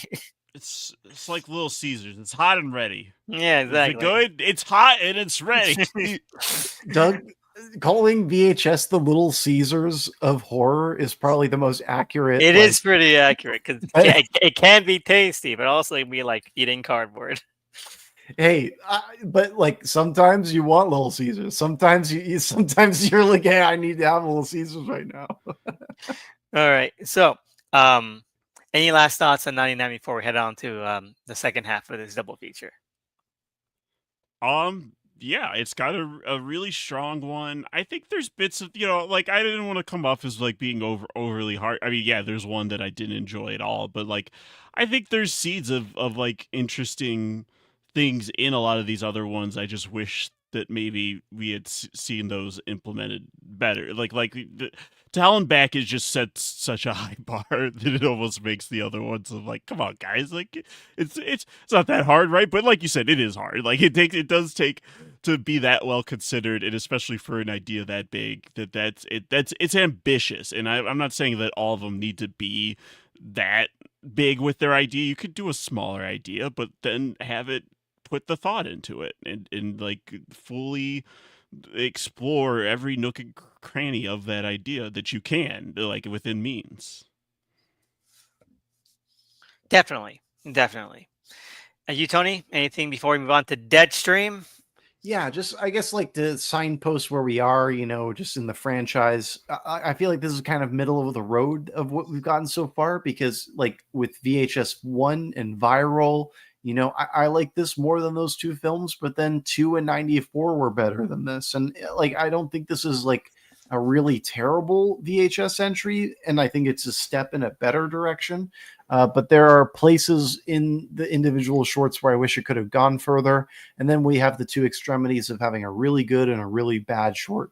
And, what I really like about this franchise is the grab bag nature of it, right? Like I do like the fact that we're checking in and maybe something's good, maybe something's bad. And I like the fact that there is this idea of discoverability, and the idea that this is like right at the same time as Deadstream is coming out, like in Held Back is like, boom, here is this exciting new voice in horror. When you what can was do the something timing like that, of it? Of like, did VHS 99 come out first, and then Deadstream was like later that month, or what was like? I think if Deadstream was later that month, really. yeah. Yeah, That's cool. Yeah, it was. We saw 99. Like, okay, that one was really good. And look later, I'm like, wait a minute, this another movie came out from that same guys? Hell yes, put it on immediately, because I feel like that is the perfect pipeline for this kind of thing. You get someone, they make a great name for himself, and then you can just go into like that's like a market quality. Like they're tested to you, you know. And we haven't really seen that often on here, that kind of like straight 1-2. That'd be really cool. If like I wouldn't mind more VHS like that, where like they take like the strongest one, like, let's see what they can do with a movie, and then release them both and then see what happens, because that was a really, really fun experience. Like, man, that last one was really good. And now a week later I can watch like this other one from the same guys. and it's a step up from Hell and Back, but Oh like my it's his god. entirely own thing. Yeah. So let's get into it. Again, it's my turn. We're looking at about Deadstream, written and directed by husband and wife duo Vanessa and Joseph Winter, their first feature-length film. And this is Mr. Beast versus the Evil Dead. Okay. Except he's Hell not, yeah. except this guy has a lot more personality than Mr. Beast. Yeah, Mr. Beast is dead in the This guy has movie a eyes. soul. Yeah. Well, he has a soul. I finger quotes there. Okay, so it stars Joseph Winter as Sean Ruddy, who is like, I don't know. This is one of the best horror performances I've seen in my fucking life. Okay, he is embodying like YouTube algorithm bullshit, like to a degree I've been seeing. Like this is not an act. They reached into an alternate universe and got this Sean guy to be in this movie. Okay, because this is like he never lets up. There's never a false moment. It's just you can watch like the new rock stars or Mr. Beast videos or any of those kind of personalities, and it's like same kind of like voice, tonation, reaction. It's amazing. But it's about this guy who has gotten canceled online, and he's trying to make a big comeback by doing um, a overnight live stream at a place called Death Manor. Okay, where apparently a lot of people have died, been murdered, committed suicide, disappeared, and actually, it's actually pretty interesting and a really effective sequence of where he explains it. That I thought was pretty actually kind of chilling, and well,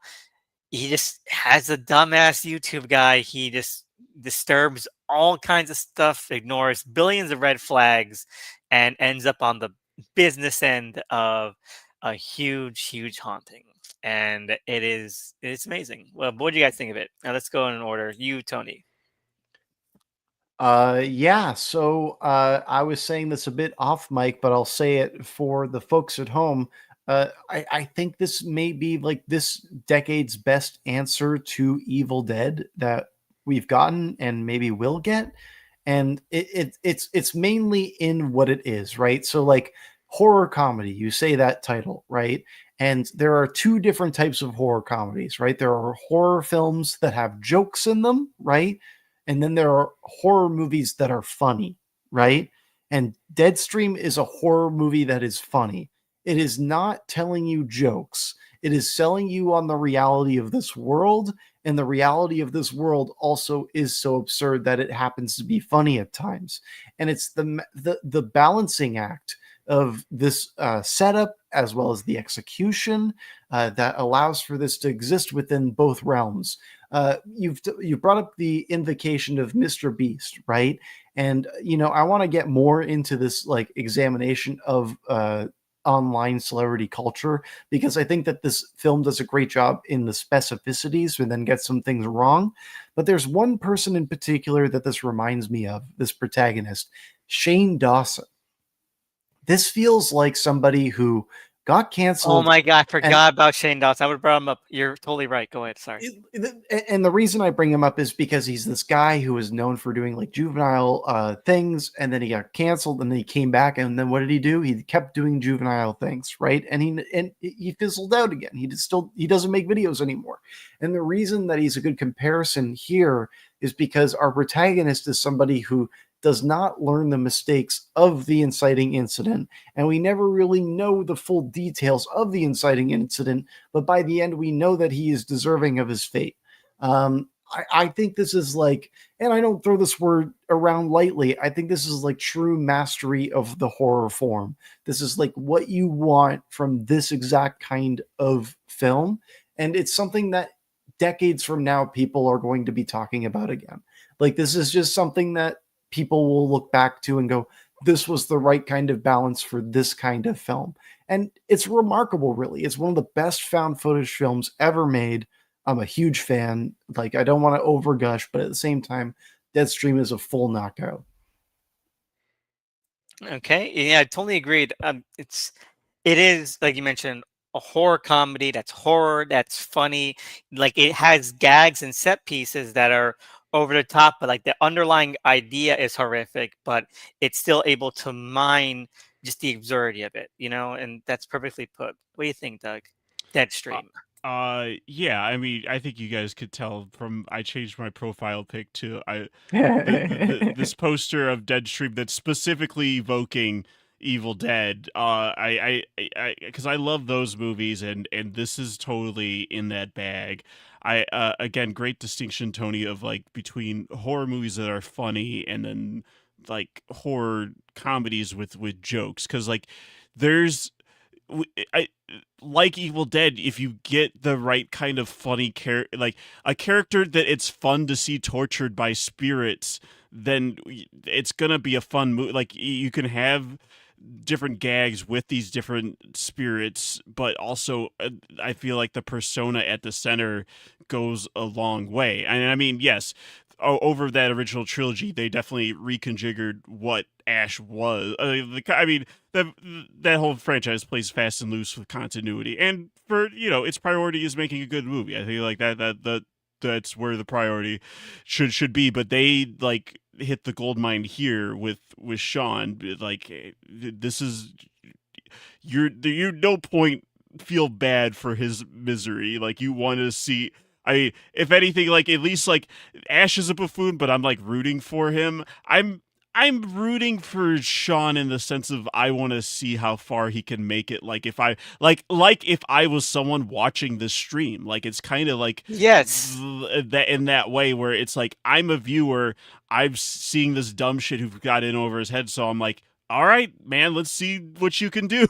Like that. It's like there's like a gamified element to it now of like some of those streams have of like where you're but now with the literal like life and death stakes of or an afterlife stakes. They're just like, okay, this is you fucked yourself, man, but yeah, I don't know, let's see if you can make it out. Yeah, because like once he dies, the stream ends. All right, so let's keep it going. I'm entertained, keep going.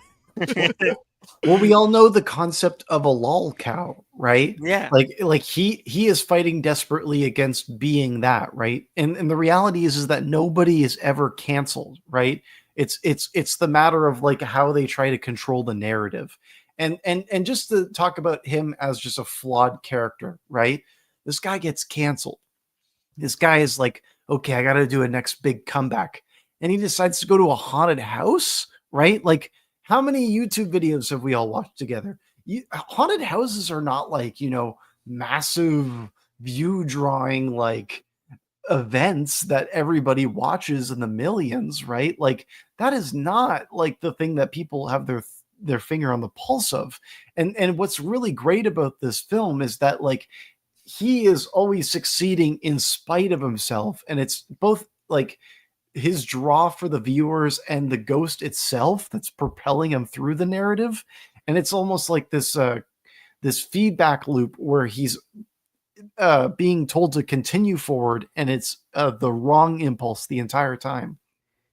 Because he can't quit, even if like yes, there's things of like he throws the key. There's things preventing him from leaving, but he himself can't quit because he's too addicted to the spotlight. Like he can never give that up. So like when viewers are egging him on, like there's moments where he pauses and he's like, I don't know, but he still does it. Like he never like goes against the crowd, like because that's he wants their approval. Like, and it's very telling of like, yeah, not only is his like comeback thing a haunted house, but the video of him announcing his comeback thing is so glib with whatever controversy this is that like you see like thumbnails of videos about his like his scandal coming up, and then he's like pushing them away comically, and then he had Dukins like that's how seriously he's taking this whole thing. Like it's like, okay, so you don't feel bad at all, like this is a you were the wronged party in all this, which is like how so many of those guys feel of like, oh, this happened to me. Oh, boo, boo, boo. And it's like, no, you did something bad and there were consequences. You got caught and there were consequences. Like, It's like you said, we don't know the exact details. It was very easy to imagine what this scenario is. Like, there's definitely like allusions to it. Even someone in the chat is like, "Are you still with that girl?" or something, and then you see like his own discomfort with that when that gets brought up. He's just like, "No." And and it's great because like he is a perfect like static character where he does have the semblance of an arc, but the fact that he refuses the arc like at multiple points makes him interesting because he doesn't change, but because he's actively resisting change throughout the entire thing. That makes him interesting to me because like he grows to learn. I'm not gonna say like he doesn't learn, but he just never decides to act upon anything he's learned. He just always takes like the path of least resistance. He never lets the the sheen, the mask of like being this influencer Wrath of Sean character up. There's glimpses, but like even at the end, he's like, "Oh my god, I can't believe I did this. Do you see this, huh, audience?" And he's always pointing for the camera. He's always performing, and like, and never at any point does he take anything seriously, or like, even if he would want to, it's he's trapped. He really is, in his own creation. It's amazing. I love it. One thing I really love about the director who is playing this central character is that he is certainly too old to be doing this kind of content. Like I want to Yeah. like if like you're watching someone who's doing like clearly like in quotations fake ghost stuff, they're gonna be like in their 20s. The fact that it's a guy who's like late 30s breaching into 40s who is doing this kind of content, like there's a really strong sense of pathetic to him as a person. And Doug, as you're referencing with like the way that he's treating his accusations and the things that people have said about him through simple like editing tricks, like there's a real stink of like pro Jared to this person where it's like, what do you mean, man? You did something wrong and you did not rectify with that, right? So everything that comes after the fact is totally with his undoing. And going and echoing your point, Elvis, right? Like he gets to the house and like within the first 20 minutes he breaks the spell that is meant to protect him from the ghost, right? Like everything that happens from then is born from that act, and there's nothing that he can do to reverse it after that point, right? So like it truly is like the videos he gets later in the film where it's just people going like, yeah, I translated this thing for you, man, you're fucked. Also, we got to talk about our girl. Like, we shout her out in To Hell and Back, but she's so great in this as Chrissy slash Mildred, and Yeah. Mildred herself is a perfect foil to Sean, because as we see, is it like she's kind of an influence, or it's motivated by not dissimilar things. Like, it's not like she was an influencer or had like a YouTube, but she wanted that validation for her thing.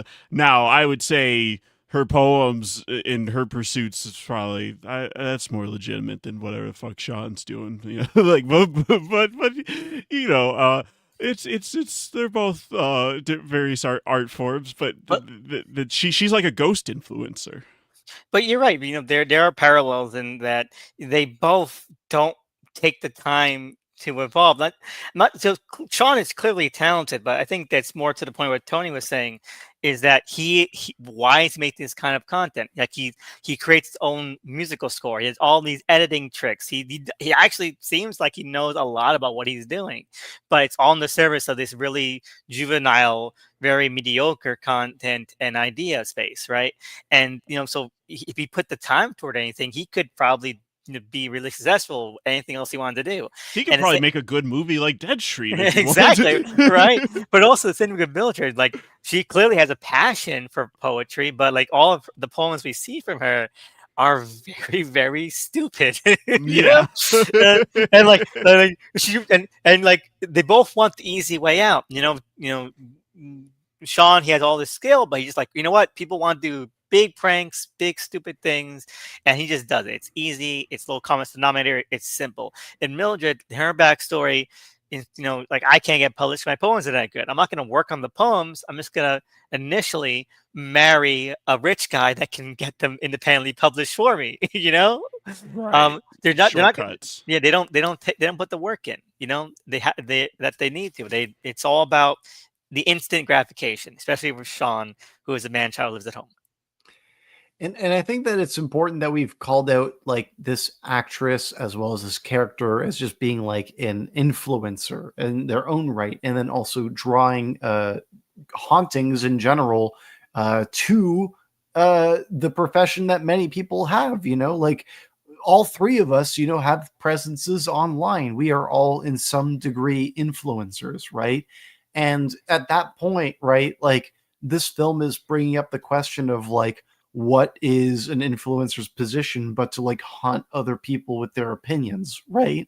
And the idea at the start of this is that Sean is a more powerful influencer than Mildred, but the idea is that the more that he buys into Mildred's world, the more he gets sucked in, just like any proper influencer would, right? And the fact is that he is unsuccessful because he doesn't believe in the reality that he sets out for himself at the start of the stream, right? Like with him, if he were to do this ghost hunting stream, right? Like let's imagine that this went perfectly for him, right? He goes to this house, he hears a couple of creaks and he leaves, right? I don't think anybody really cares, I don't think that people really buy his comeback, right? Be a boring stream. It would be a bad stream, right? And I'll get into something a bit more specific at the end of this point because I think it's a funny point. But the idea that like he thinks that this is his comeback is really lame, right? And it's only because of Mildred's own influence that there's any kind of power behind that. There's a part of me that almost wishes that like the amount of influence that he gets by the end of this film was almost imaginary, like that was all a trick that Mildred was putting on him, like the view count. And the reason I say that is because like he's getting 3.9 live viewers. I don't know if you guys know much about live streaming in the sense of like how many like people have watched streams in totality like that, right? But like if he were to get 3.9 viewers and then later 5.4, he would be one of the most viewed streamers of all time. And I feel like, to be fair, he is getting real ghost on camera. But like, Yeah. would people at home buy that this is a real ghost thing, right? Like, I feel like I think initially people would be bullshit, but then it keeps going. It keeps escalating to the fact where I'd be like, "Wow, this is impressive production," and then be like, "Oh, is this real?" But I can tell from experience because like I like live streaming as a platform. There are people who have done this kind of like, let's do a narrative thing, and it never gets to this level of viewership, right? That's what I'm saying, at least from just like a CinemaSins ding. I get what you're saying. Yeah. I mean, and you could always choose to believe that it's like maybe a mixture of like, yeah, people are tuning in, but maybe there is some Mildred tampering in terms of like how big his viewership actually is. So here's what I want to bring up, because it's also a thought I had on my recent rewatch. Is he said like, I'm going to bring you the most cinematic, live streaming experience of all time. Like how like no, I don't think this is the case, but it's interesting to like maybe ponder. What if this is all a hoax? Well, I think yeah. Like you're talking about the full movie is a hoax? Yeah, like what if he actually did this all, like he's clearly talented. Like what if he like just set this all up? Like really? And he controls the cameras. All we see is that he set up the cameras. He has this whole base. Like what if it's I'm not saying that's the case. Obviously, I don't think it's the case. Elvis, that's a brilliant idea, honestly, because I never thought about it, but at the same time, I think there's a universe where you're right. Like, I mean, that's a great idea. Because I think that would be like more. I think that would work if you want to look at his character as being extremely cynical. Like he just does this all, and he doesn't learn any lesson. All of it is scripted to his specifications, and it's like, oh, see, like this, people would be mad if I got killed. Like they're trying to get, like just trying. That's his big comeback, trying to get sympathy. Oh, I got to put through all of this. I'm the real victim. Yeah, exactly. Well, also we watched Deadstream, right? Like this is a great fucking movie, right? If somebody like came back after cancellation and provided a Deadstream like this, and it's like, what did he do? He made some homeless people fight each other. Put it on the rug, you know. He did his work, you know. Yeah, this movie kind of slaps. I don't know. No, but yeah, no, I feel like that is an interesting thing to just sort of think about, you know. But I don't think that's the case. Then Because even if we take it at face value, I think here's a part of him who is prepared to fake some shit, like you, right? Like he has the means to do that, yeah. and if nothing had escalated and happened for real, like it just happens to be that he actually did go to a fucked up haunted place. No, I think he definitely would have. He definitely would have. Tried to fake some stuff. You're right. Um, but yeah, no. Going back to Chrissy, it's just a really great performance. You know, it really does show like Melanie Stone's range as an actress because we see her in Hell and Back. She's like this old timey Pilgrim era witch. You know, speaking in that kind of way and very kind of skeletal and very kind of like Gollum.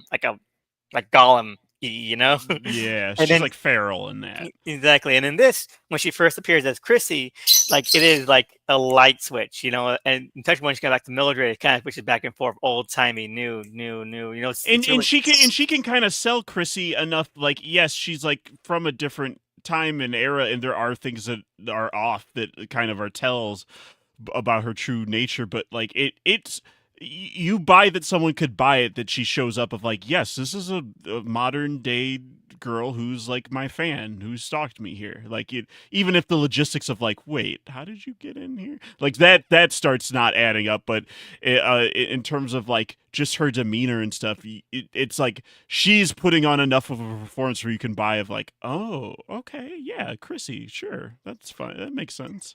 I'll bet it. My brother clocked that it was she's probably the main ghost, like way on. I'm like, no, I don't think so. I think because I totally bought it, hook, line, and sinker. Well, it makes sense because like he breaks the seal, and then that's the moment where you get like the knocking on the door, and then like also that's just a great bit where he puts the dresser in front of the door, and then it's a pull open door, right? And then she's standing there, right? This movie's loaded with jokes like that, right? But the thing with Chrissy is that like she is a stream sniper, right? If anyone knows in live streaming terms, right? Like she shows up in places because she knows they're there, right? And the great thing about her character is that like the worst that can happen for the streamer is if he were to reject her. So he's kind of rolling with the punches in real time for his own safety in a sense in that point. That's one of the interesting things about the motivations at that point for me, right? Or it's like he's not just accepting her because she's there. It's also like if I create an issue here, she could become volatile, right? She is a threat when she appears instantly, right? Separate from the ghost thing, right? Especially And because we know his controversy has something to yes, do with some woman or something. Yeah. and he's constantly going like, "I respect women," you know, like in a Yeah. really like cheesy way. Also, I got like this is definitely skipping ahead, but like when he dedicates the streams to the blacks and the Latinos, I just gotta say, like that's one of the funniest things in any It horror gives film. the David Guetta like the Martin Luther Yep. King remix. Shout out to Yeah. her family. Yep. I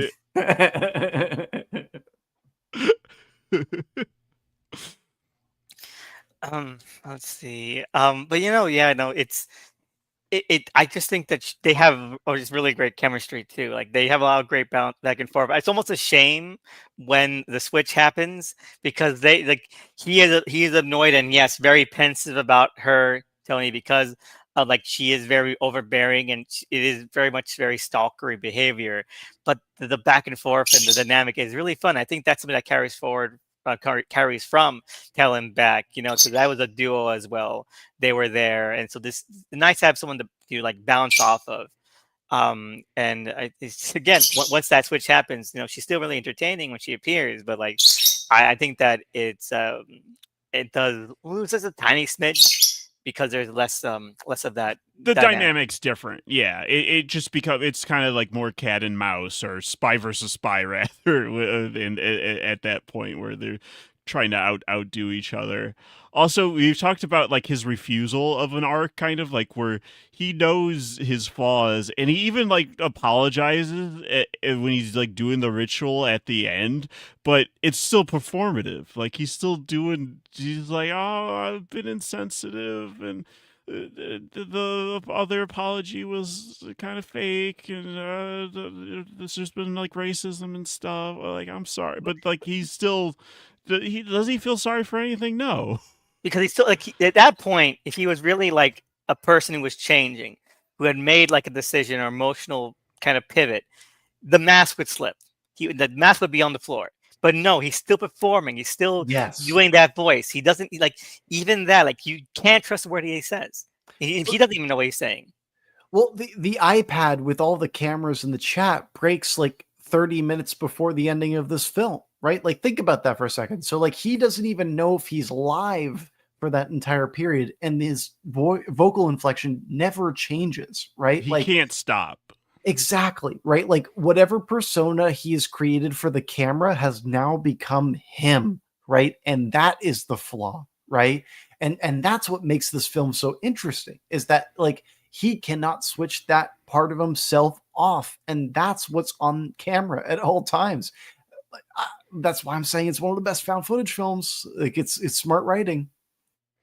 And it's just a fun twist, like reflection on like we said, Mildred's motivations, reflecting his. It's like the idea of Ghost is like, what are they doing any of that for, right? Like they fuck around in something. It's like they're performing to a crowd, of like, I'm gonna move some pots and pans or break some plates. It's like, are you doing that if no one's there? It's only ever when someone's like moved into a house or something. Usually, like in terms of like all the stories you hear, it's like you performative ass bitch spirit. Like, why are you just making a scene and being dramatic because now someone lives here? Like you want attention? Okay, what's your end goal here? You want to go on a viral video that I post on GhostTube? Well, she just wants attention, right? And Sean is a great avenue for the attention. It's why when Chrissy is He's there, got an audience. Well, like, and also like when Chrissy is there, right? Like she is focused on making the stream better, right? Like she knows how to get the audience when she has it, right? And it's also another commentary in the sense where it's like people who have the platform sometimes get stale in the way that they perceive how to get attention, and then the people who don't have those same eyeballs have more fresh ideas, right? Like it's where the commentary on the digital space is actually kind of insightful, and timely. And you're right about like she just wants the attention. Well, because like for up until like a certain point, like she just seems content to be on the stream. When she finds when he finds her diary, she's like read a couple of the poems. She doesn't care. She just wants like to get her work out there. It's only really when Sean kind of like just kind of shuts that off and it goes in our direction. And she's like, what, screw it. Let's just the cat's gonna be out of the bag. Let's just go for it. And that's when the horror film really starts to set in, right? Like when you're sending Sean into these crazier set pieces one after another, and they do such a great job of straddling that line between like so goofy, but actually like you're in that situation. What do you do? Like I feel like it really sells the horror of those moments while still making it gross and funny. Like he gets into a fight with somebody and he has to like pick a nose, like a pinky fingernail out of his nose, right? Like it's just classic great horror comedy. And it's good setup and payoff because we hear him talking about all these different spirits that have been seen, like the corner man and stuff. And then when he actually fights the corner man, he's not like visible to his eyes. He has to look at one of the cameras in the hall. Like I love that kind of like game like problem solving of like, oh, he's not visible to me, but I know where he is from this other camera I can look at. So then I'm gonna stab it at him. But then the cornerman takes the spear, which has a camera on it, so then we can cut back and forth between the different perspectives of like, now, oh, he thought he had some power, now he's being chased again, but then we still see that perspective. I love that every time he changes the camera angle, he names them, right? Like spear cam, like Mildred cam, right? Like he always just takes the second to name the cameras. Yeah, I mean, he's thinking about the audience the whole time, and that's why he like is putting that time into. He doesn't want there to be a minute of this miss because he wants it to be the most entertaining stream possible. What do we think about his music? You know, do we like the score that he had composed? I like it. Yeah, Yeah. it fits the tone. I like that it's not so present. I like that like he made this thing and it's only every once in a while is it invoked. Like you could have made that so much more of this film, and they do use it in a restrained way. It helps the bit from getting stale because if he did it all constantly, then even if the music was good, it'd get annoying. But now, as is, every time he pulls out the tape and starts playing it, it gets a chuckle out of me. I'm like, oh right, he has that. Yeah, and he has like the part like, oh, triumphant ending music time. Yeah, like he scored it for the different emotional beats. Again, he's not like untalented. He just remains at this level where he puts no effort into like something that is actually worthwhile, worth creating. I mean, it's ridiculous, and that's his character. He's a ridiculous guy. Like and like I guess in some of you might want to become a better person, but his refusal to. It's not. You know it's never gonna happen. It's It's never like gonna happen. it's either he dies or he wins and learns nothing. And the ending kind of splits the difference a little bit, right? Like it's like he's not really learning a lesson, but he's victorious over Mildred, but not it's a short-lived victory. Like he was always going to fail. He never had a chance in hell of making it out of this house, right?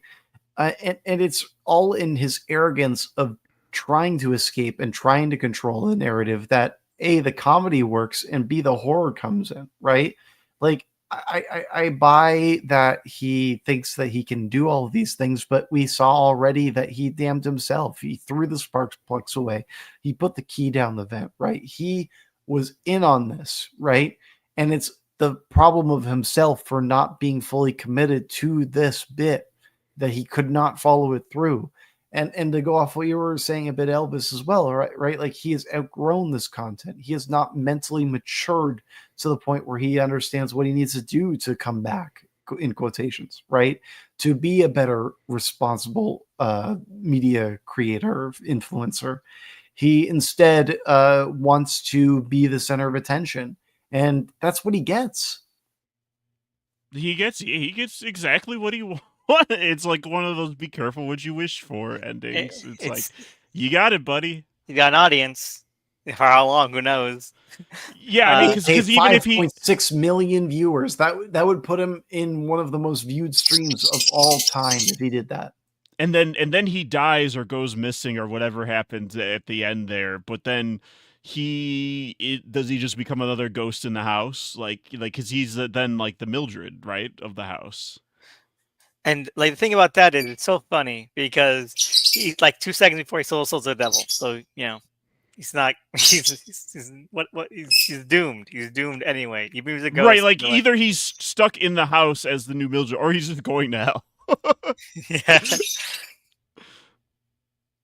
Imagine if you were like going into a haunted house and then like you're in a dark room and you've got a flashlight, right? And no one else is there, and you're just kind of like scared standing alone. And then in the corner, you think you see a figure and your eyes just can't make it out fully. And then the faintest whisper comes from over your shoulder. You just hear like and subscribe. That's terrifying. That's an influencer ghost. That's what I mean. Like they already want attention and feed off of it. So like if one who's actually like that's his whole deal, he's never gonna let up. If you're being haunted by that motherfucker, like, oh god, Good luck, pal. yeah. But let's see here. Again, I just want to say, like, I do feel like the house itself, as a location, as the backstory, was very effective. I think that stuff is actually really scary. Like the way that it kind of escalates and kind of delves backward into, like, what's, how people have died there, how many people have died there, the circumstances, like the layouts of the rooms, everything of that location, like in terms of setting and dressing, is just, I think it works so well. Like I watched it again at night, like late at night, and it's like it is really effective. It really did kind of spook me, especially before the actual ghost stuff appeared. Well, it kind of goes back to Hell and Back too, right? Where these filmmakers have a fantastic sense of place, and the film does such a great job in terms of like setting up all these cameras and constructing the geometry in our minds of understanding the limitations of this house. When we get there, it's not like later in the film we learn about a basement or something. It's like everything that we are introduced to later becomes a part of it later, and that even goes down to like the props, right? Like they walk up to like needles and they're like, oh shit, what are these needles here for? And then they fill it up with holy water later on, right? Like, and the cleaver, right? Like all of that stuff is drip fed throughout, but like it's not given so much attention to where you know that it's going to be a plot point. The holy water payoff's great because it does work, but then he's like over celebrating it of like, I know the holy water will and then like the ghost explodes and there's just like viscera goo all over him. And he never uses it again. Because Yeah, it was he too gross. never learns anything, or he thinks it's not cool enough for the stream. It's insane. But also I love when he tries to use the garlic. He's like, garlic is bullshit. Yeah, that was funny. But yeah, all these ghosts and things we're seeing, like they see them all throughout. It kind of does remind me of, different tone, different kind of movie, but how 1408 spends so much time telling you all the different people who've died in there before he actually gets there, and so like we're seeing like payoffs of like, oh, okay, this is the lore. Now we know. Doug, I just have to say, 1408, one of my favorite Stephen Yes. King adaptations. Yes. Just a great movie, and I'm It's a glad you banger. invoked it. It's stupid. It's a dumb movie, but I love it to bits. I We've love it. only just begun. Oh, It's so good. look, when this podcast is done, I'm probably gonna watch it now. I just love that movie. Good use of a miniature Samuel Jackson in a fridge. Hey, how many other films can say they did the same, right? Yeah, 0, I think. Maybe, unless there's a Marvel movie I'm forgetting where Nick Fury's in a fridge. Yeah, Secret Invasion, right? No one watched that, so it actually happened on the show. Yeah, sure. I You blanked just that didn't one know, out. right? Yeah. But you're invoking something right there, right? Where it's like it's part of what their motivation is as a character is the invocation for the threat that they receive later, right? And you see that through the ghost stories that they're telling at the start of the film, right? And it's interesting that we never get him explaining Mildred's backstory, and that's the major threat. But then through like at the beginning of the film, like you hear about the person, like who comes back as a cop, right? The guy. Right. Like all of these things are set up. There's never a wasted moment, even if the delivery is telling you that it's a wasted moment. That's what makes this such an interesting film, is that every detail is considered. See, I think in Amityville could be. Is it confirmed that their Amityville's going to be found footage, or? I don't know. I was just saying specifically because they've only made found footage films so far that maybe they would go down that path, but who knows? And just to just to bring it back to like the Evil Dead stuff that we comparing it to, in terms of location and humor. Apparently, this was also like filmed on like an actual like abandoned house, much like Evil Dead was. Oh, So, cool. it's good. You get your hands dirty a little bit. That's always nice. You catch the Klaatu Verata Nikto on the Ouija board? No. Yeah. Oh, what? No, explain that. On the ghost board or whatever, when they are do the seance, you can see that there's like Klaatu Verata Nikto is on there. So like, which is funny, like that's originally from Day Stood Still, but they're clearly referencing Army of Evil Dead. Darkness. And Yeah.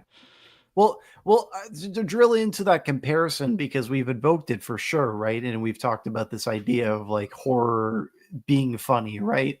Like the thing about this film is that while we see this protagonist get into places that are certainly life threatening, there are always these moments where it's just like gnarly or gross that are the most impactful moments in those That segments, tub, right? man, that tub. I knew when we saw it that they were gonna use it, and Mhm. Jesus, that tub is grimy as Nasty. hell. I felt like I needed to take a shower afterwards. Yeah, I was like, oh, that's the nastiest looking water.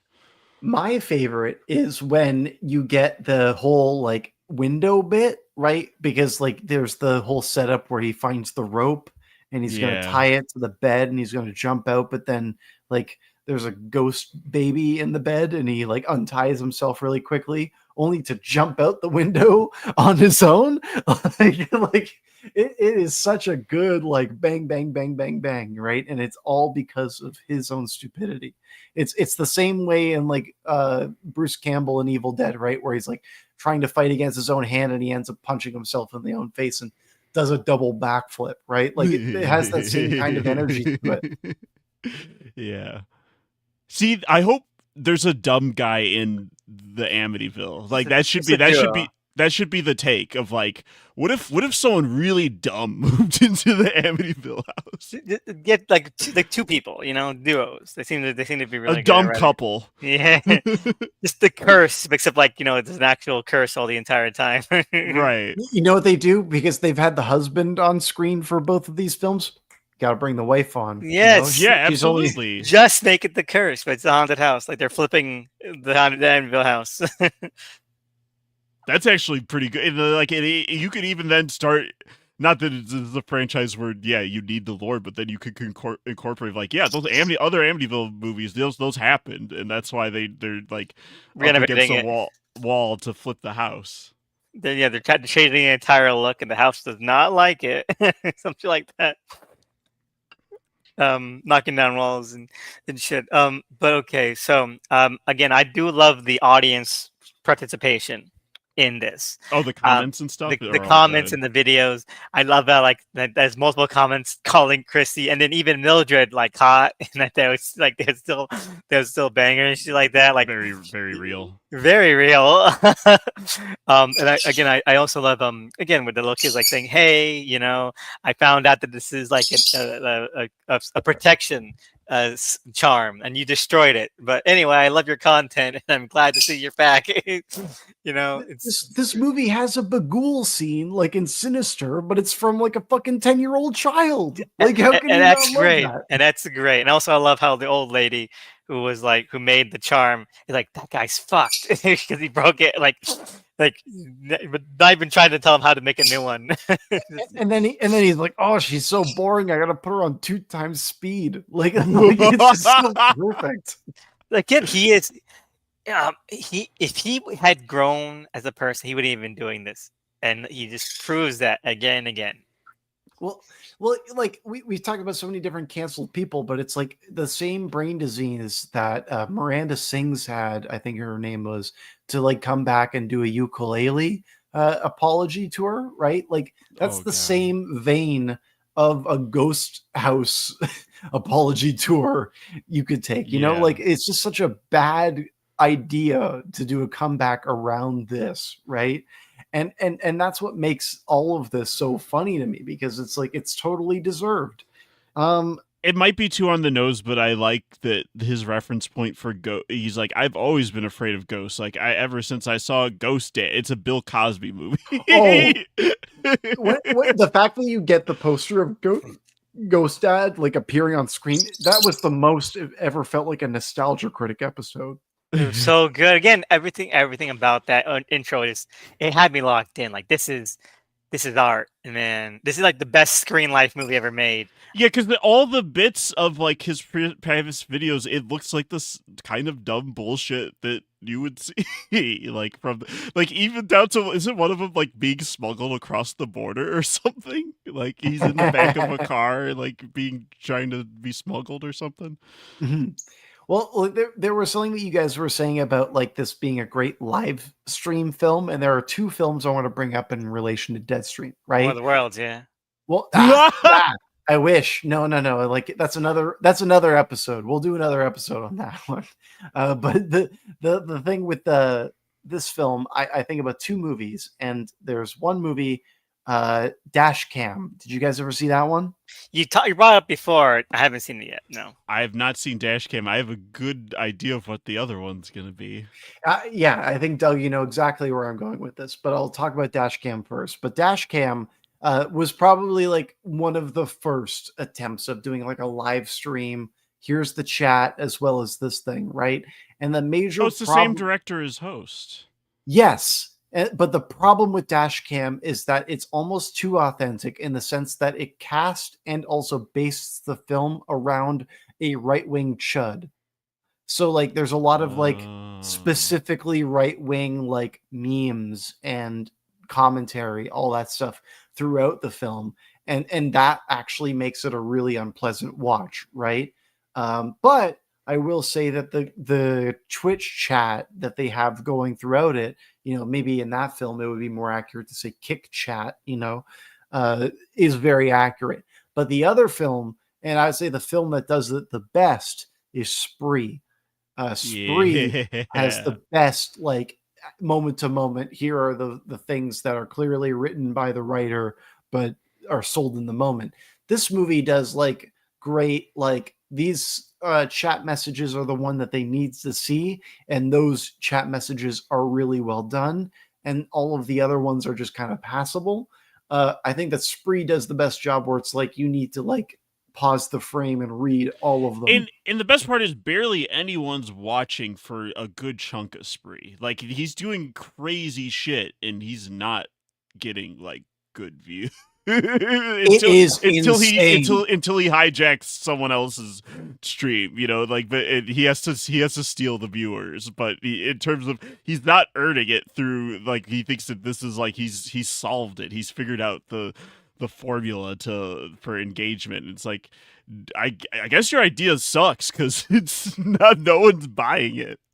Well, and also like not to turn this into a Spree podcast, but hey, put a pin in it, you and I, Doug. Yeah, but we'll circle around to that. Yeah, we'll get back to this little chestnut. But the thing with that movie is that, like his max viewership is 50K, right? Like he's going around killing people, and the viewership never reaches that beyond that point, right? That's a more realistic in terms of like the numbers that Deadstream Sean is doing exactly, and a little crazy. And to kind of bring it full circle in terms of like Deadstream's commentary on internet culture is that I don't think that the filmmakers at the center of this are so concerned about making this an accurate reflection of internet culture, but absolutely rather not, are like they're more interested in dramatic storytelling and like what works in terms of like what an audience needs to understand or not the characters they're presented. And I've used a lot of grand terms in terms of this being like the best of found footage and like great horror comedies, but I think that really when you come down to it, right, it's in the mechanics, right? And it's like it's in terms of how much they respect the mechanics of this in terms of why I feel this way about this film. You can see it in how they consider all these things working in simpatico with one another to deliver that final product that makes this all worth it.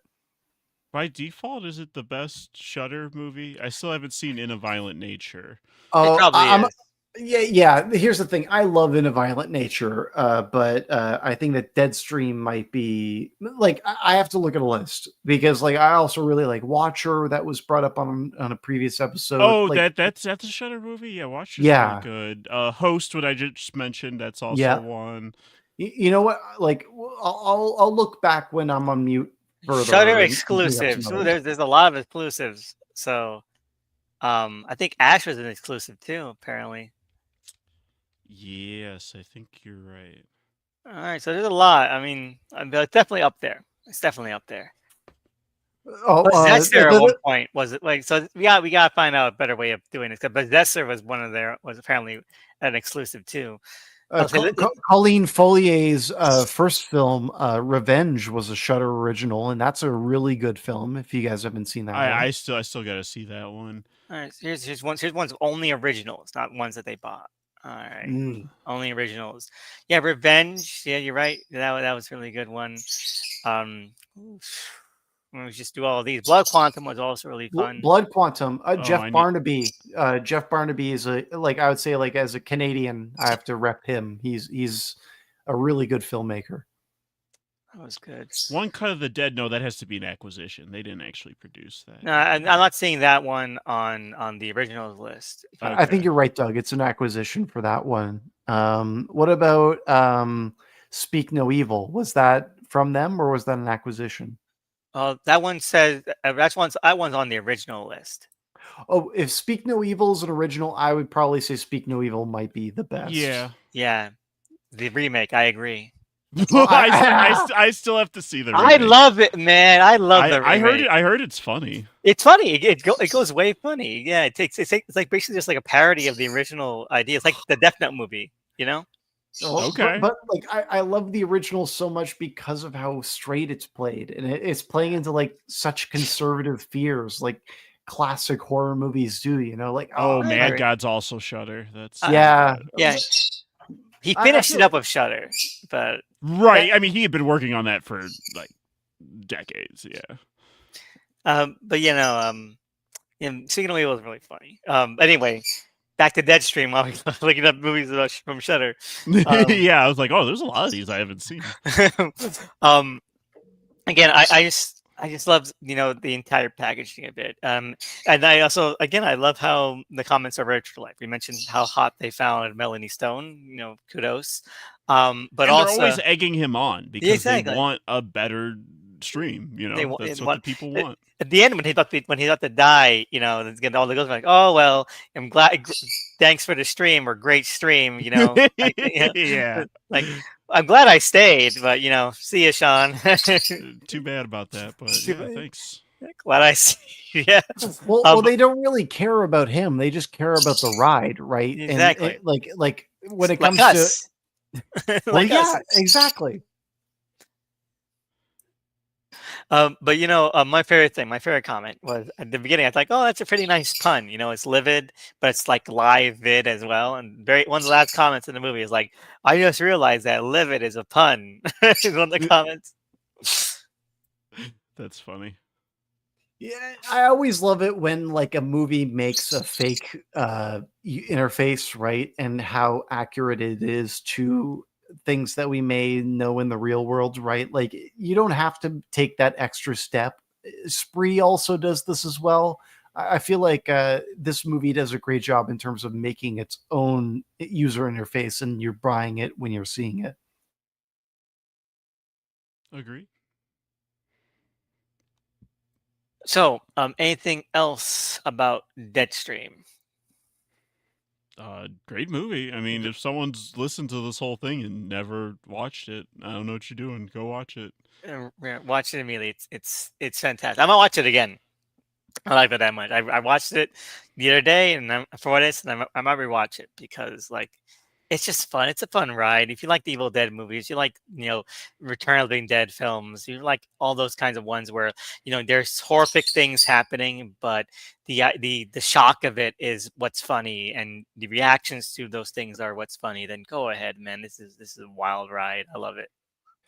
like we It's more brought up. about thrills than scares, even if there are like scary ideas in it, Yeah. or like some of the like ghost introduction things can be creepy. But yeah, it's a thrill ride. Like we've brought up Evil Dead already, right? But like I would also compare this film to like the work of William Lustig, like Maniac Cop 1 and 2. I would also compare this to like Frank Henenlotter's work, where you get all these comedic elements, but they still pay off just in the perfect ways. This is without hyperbole a horror masterpiece. This is what you want from a horror movie. It will play great today. It will play great in 30 years from now. Like this is just the ideal of all of these kinds of elements coming together in perfect harmony. And has a great title, which I think is a rarity. Come on, how has no one saw that before for a movie? Deadstream is like, Simple to the point. It captures the whole. It tells you what you need to know, and yeah, and it's also like people they see like the online space and these screen life films as a dirty thing still, right? Like even though we got like War of the Worlds this year, how many screen life films do we get, right? Barely any. How many found footage films do we get that break through? Really barely any, right?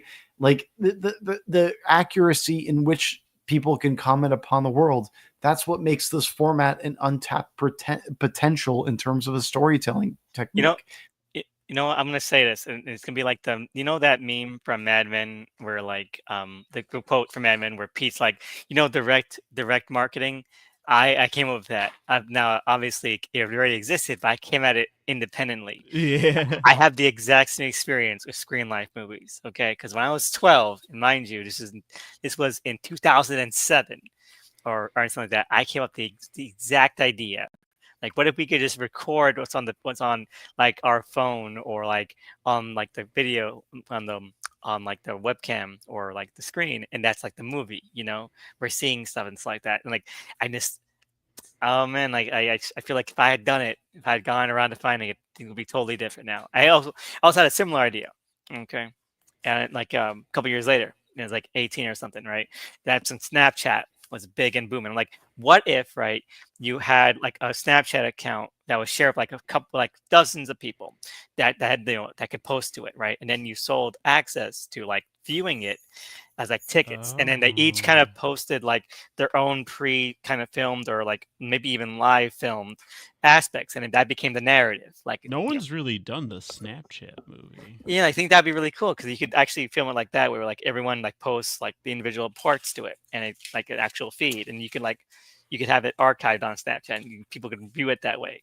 And it's like those are maybe friends go camping, and then they get harassed, and maybe the Leatherface rip-off killer gets the phone and starts snapping, something like that. No one take this idea. It's good. This belongs to Elvis and maybe me and Tony. Hey, we're mere witnesses, but by proxy, we've become producers. Yeah, by proxy, I still get like a percentage. If one of us strikes it big, we're gonna remake this idea. Okay, snap cut. Well, it's what you're talking about is like the literal existing format in how these ideas can be presented, and with Snapchat specifically, it's like a limited time frame in which this idea can be presented, right? And I feel like a lot of these screen life and found footage films, that's still fresh potential where the source itself could be based around a limited time frame in which this clip is presented. It also kind of goes into Savage Land too. With Savage Land, it's just like this is an image, right? Right. So bringing it back to to Snapchat, it's like only a minute or only 10 seconds. We only have these clips of the snaps that tell us like whatever happened. It's good idea for storytelling, and it's why this idea, this format is fertile ground. It's unexplored. There's still a lot of untapped potential. Yes. Yeah, I mean, again, I brought up Devil's Due, but it is if you don't want to get into like the realities of it, it's still a fun way and a fun visual aesthetic to experience the story, especially when you care about the story. Like so I hate these half measures. Like, oh, we gotta be really formalistic about this, but we're not gonna put that potential to like actually crafting a better experience. We're gonna use it to just to as a shortcut for things. We don't need to explain this because you know there's not a camera there, or we don't need to show this as much because there's not a camera there. So we can just kind of half-ass it. But no, like Deadstream and Devil's Due and Tell 'Em Back, the camera is the vehicle for us to go along with it. You know, for us to be there. It's a vehicle for us to be there, but then there is enough of an intellectualization to where we can buy it, right? Like it's not like that's the focus of Especially, Deadstream. well, yeah, but for Deadstream especially, because you're like, yeah, this guy is a fame and attention whore. Like, of course, we're gonna see every second of this. Exactly, right? But also at the same time, it's like we get enough, right? Like it doesn't have to be perfect, right? Even though I've stressed this with a lot of these VHS films where it's like, you know, the format matters. It's like it doesn't have to be perfect. It's a matter of if it's emotionally true. And that's what makes Deadstream an exemplary option in terms of found footage. Yeah, it's the platonic ideal of like what these of not just like what you can do found footage, but also horror comedy. Because a lot, I don't want to say there's a lot of horror comedy that's bad, but there are a lot of bad ones either they're leaning on being too like I'm not against inherently the idea of like something being overly self-aware or winking or trying to do the scream thing, but that's like harder to do. Like I feel like you need like a really really really good script to be able to do that shit, and some a lot of movies think they're that clever but aren't. Yeah, And because yeah, they're there just like, oh, like they're a comedy, but someone dies once in a while, or they're a comedy, and then like, oh, but there's a ghost around. You know, it's like there's not a melding of the two that often. Where like, it's funny that they're a ghost and this guy is gonna get killed. You know, that's the funny thing. the comedy is from the horror. Exactly.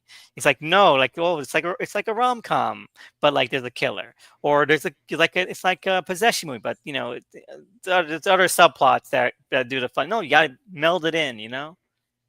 Yeah, they Otherwise, don't want to what? do the work to fully do one or the other. They and sometimes end up half-assing both parts. Exactly.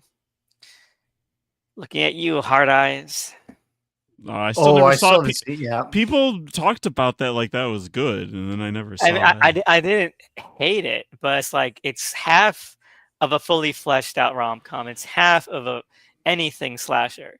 And like, yeah, okay, it's watchable, but it's not like it's not a good rom com and it's not a good slasher. Better or worse look. than Drop? Oh, Oh, better than Drop, man. Drop is like one of the worst movies I've ever seen in my life. Pretty you gotta be disappointing. realistic in terms of like horror hype, right? Like horror film fans are an easy lay, and like Drop looks that, so it's Drop a looks really so cool. Like, oh my god, did we watch the same thing, man? yeah, and it's like we're throwing rocks in a glass house in terms of like we're reviewing all of the VHS films, right? Mm. But at the same time, it's like there are many films that are released that get overdue praise because like perhaps it's somebody's first horror film, and sometimes that's really annoying. You know, like I would almost like compare it to something like Companion, right? Where Companion's a good film, right? Solid movie, not great. And some people like talk about it as if it's great, you know? And the reason that people do that is because they just haven't seen enough movies. That's the only time That's I'll like ever be one of the pretentious. two movies they saw this year, and they Yeah. decided to make that one their personality. Oh, this was an interesting idea, right? And it's because they just haven't watched many genre films. And like maybe in like 5 or 10 years, they'll look back on themselves and go, like, oh, I can't believe I did that, right? And I'm not saying any of this to pass judgment on those people, right? I'm passing judgment. No, I'm kidding. Hey, you do you, you know. but the thing I'm thinking about is just like, you know, like sometimes people just put too much stock in those things. And to bring it back to Deadstream, it's like it walks the walk and then talks the talk. Right. I mean, it's gross and that's funny. It's funny seeing him get hurt. It's like you guys have someone that is watchable, not annoying in the wrong way. It's like what the Coen brothers said when they were talking about like how they needed to make like the perfectly stupid song in that in um In inside the Llewellyn diner? no You talk- inside Llewellyn Davis. Oh, Oh, for Please, Mr. Kennedy. Exactly. Like it's a fine line. You have to make a song that is stupid, and you know it's But stupid, it's catchy. but you have to. outer But you, space. yeah, to say like, but it has to feasibly, be Shout. Ow. see, it has to feasibly be something that people will listen to, and that will be a hit. Oh. So like that's the thing. Like that's the fine line. When you're at horror movie, you have the character like this. You're going for this route. You have the character that is obviously annoying, and you want to see not make it out of this, right? Because he's an irredeemable character. But he has to like also be like entertaining and watchable. I feel like a lot of horror comedies, when they try to go this route, like they just have them be like really annoying in like the wrong way. And guy's annoying. Like he's annoying in like way like, yeah, man, my man Rafashan. But That's it doesn't make us want to turn off the stream. Exactly. Instead we lean forward of like, oh, I cannot wait for This fucker. motherfucker. What Yeah. is a lol cow? What is a lol cow? But somebody who like the viewer themselves somehow also understands, right? Like when you think about the people who have become obsessive figures within lol cows in quotations, right? It's like not totally irredeemable people, but people who have become fixtures within people's minds' eyes because of what they represent. And I think that that's what this film is kind of also getting at, where it's like they are not aware of their own shortcomings, and that's what also makes them that figure to those people's eyes, and it's their shortcoming. It's an adept take on this profile, but also like I've indicated before, it doesn't fully know about these things to the full degree to where it can be a complete examination of these things, but it's also emotionally true. Right, like it's not. Its priority isn't being a full takedown of streamer culture. It is somewhat surface level in that regard, but it's making a broader commentary, I think, on like the kind of person that would do this. Like you said, it rings true emotionally. Anyway, any final thoughts? I think we should probably get to wrapping it up. I mean, you can pour every second of this movie because it's just that fun to talk about. Yeah. Final thoughts, masterpiece. If you haven't seen it, what are you doing? Go watch it. Yeah, that's it. Yeah, it's made me excited to show to friends who haven't seen it. Perfect October watch. It's fun, light, hilarious, spooky, and gross in the best ways. It's the ideal Halloween movie. It is. It is. It got the Halloween colors too, orange and red. Yeah. So let's wrap it up like we always do. Tony, why don't you tell us about where we can find you and how we can. There it is. Boom. I'm not going to be thrown off guard this time. I was aware of it. As you can see, I have morphed into Rollo-Wise the Clowny. That's because it's Halloween. Don't you get it? Come on, laugh at my joke, everybody. Not you guys specifically, but the people at home. Ha ha. Yeah, anyways, plug wise, you can find me at Tony on Twitter. You can find me at In Films We Trust, where I'm going through Larry Fezenden films with those guys. These guys got juice. Doug and we've got some exciting episodes in the pocket. Get ready for some things we got cooking up there. 2 Cent Critics. I just did an episode on Cabinet of Curiosities that should be coming out at the end of this month. It's going to be a great one, mammoth sized. Everyone will love it. And then there's Task on Unbinged. Get ready for the conclusion of that series. Yeah, that's all I've got. Take it away, Doug. That's all you've got. You named like 10 things. No, 4. I counted 12. Go, Doug, go. But you can find me on Twitter at the Doug Files. Yeah, I made a spooky overlay for the occasion. And then I'm also on YouTube at the Doug Files. These guys got choose, like Tony alluded to. We're doing great stuff over there, and gonna be covering more horror movies. It's tis the season. Tis the season. And let's see here. Well, back to me again. I'm just glad again to be watching these things with you. It's been just a thing to get me into the holiday spirit. I'm not sure if we agreed on this yet formally, but I was thinking next week we take just a little pause and look at Tron. What do you guys say? Oh, next week we just do Tron? Into Tron. I mean, it's a 3-day weekend, so I could, I'm not sure how you guys are on Monday. Okay, wait a second. Does Ares come out next weekend? It comes out this upcoming weekend, yeah. Okay. Here's what I'll say. Okay. So like I don't want to speak for Doug because Doug hasn't even weighed in yet. And you can throw out anything I say, Doug, if you disagree with what I'm about to say, but I'm gonna say it. I'm gonna say Tron next week, and then we do all of the VHSs in one big episode in the next week after. Oh, you mean the remaining ones? The last three? 85, Beyond, and Halloween Yes. in one go? Oh, Yes. okay. Let's go for it. I think that's doable, and then we'll clear the run. Yeah. But caveat, do we include the full rankings in an episode, or do that for a single episode after it? I think we just do it all in one go, but if you feel like we need to space it out more, then we do it. But at the same time, like I'm saying that because like when it comes to our VHS thoughts, like I've paid attention. It's always been like an hour. It's like if we can just knock them all out within like 3 hours, I think we could do it.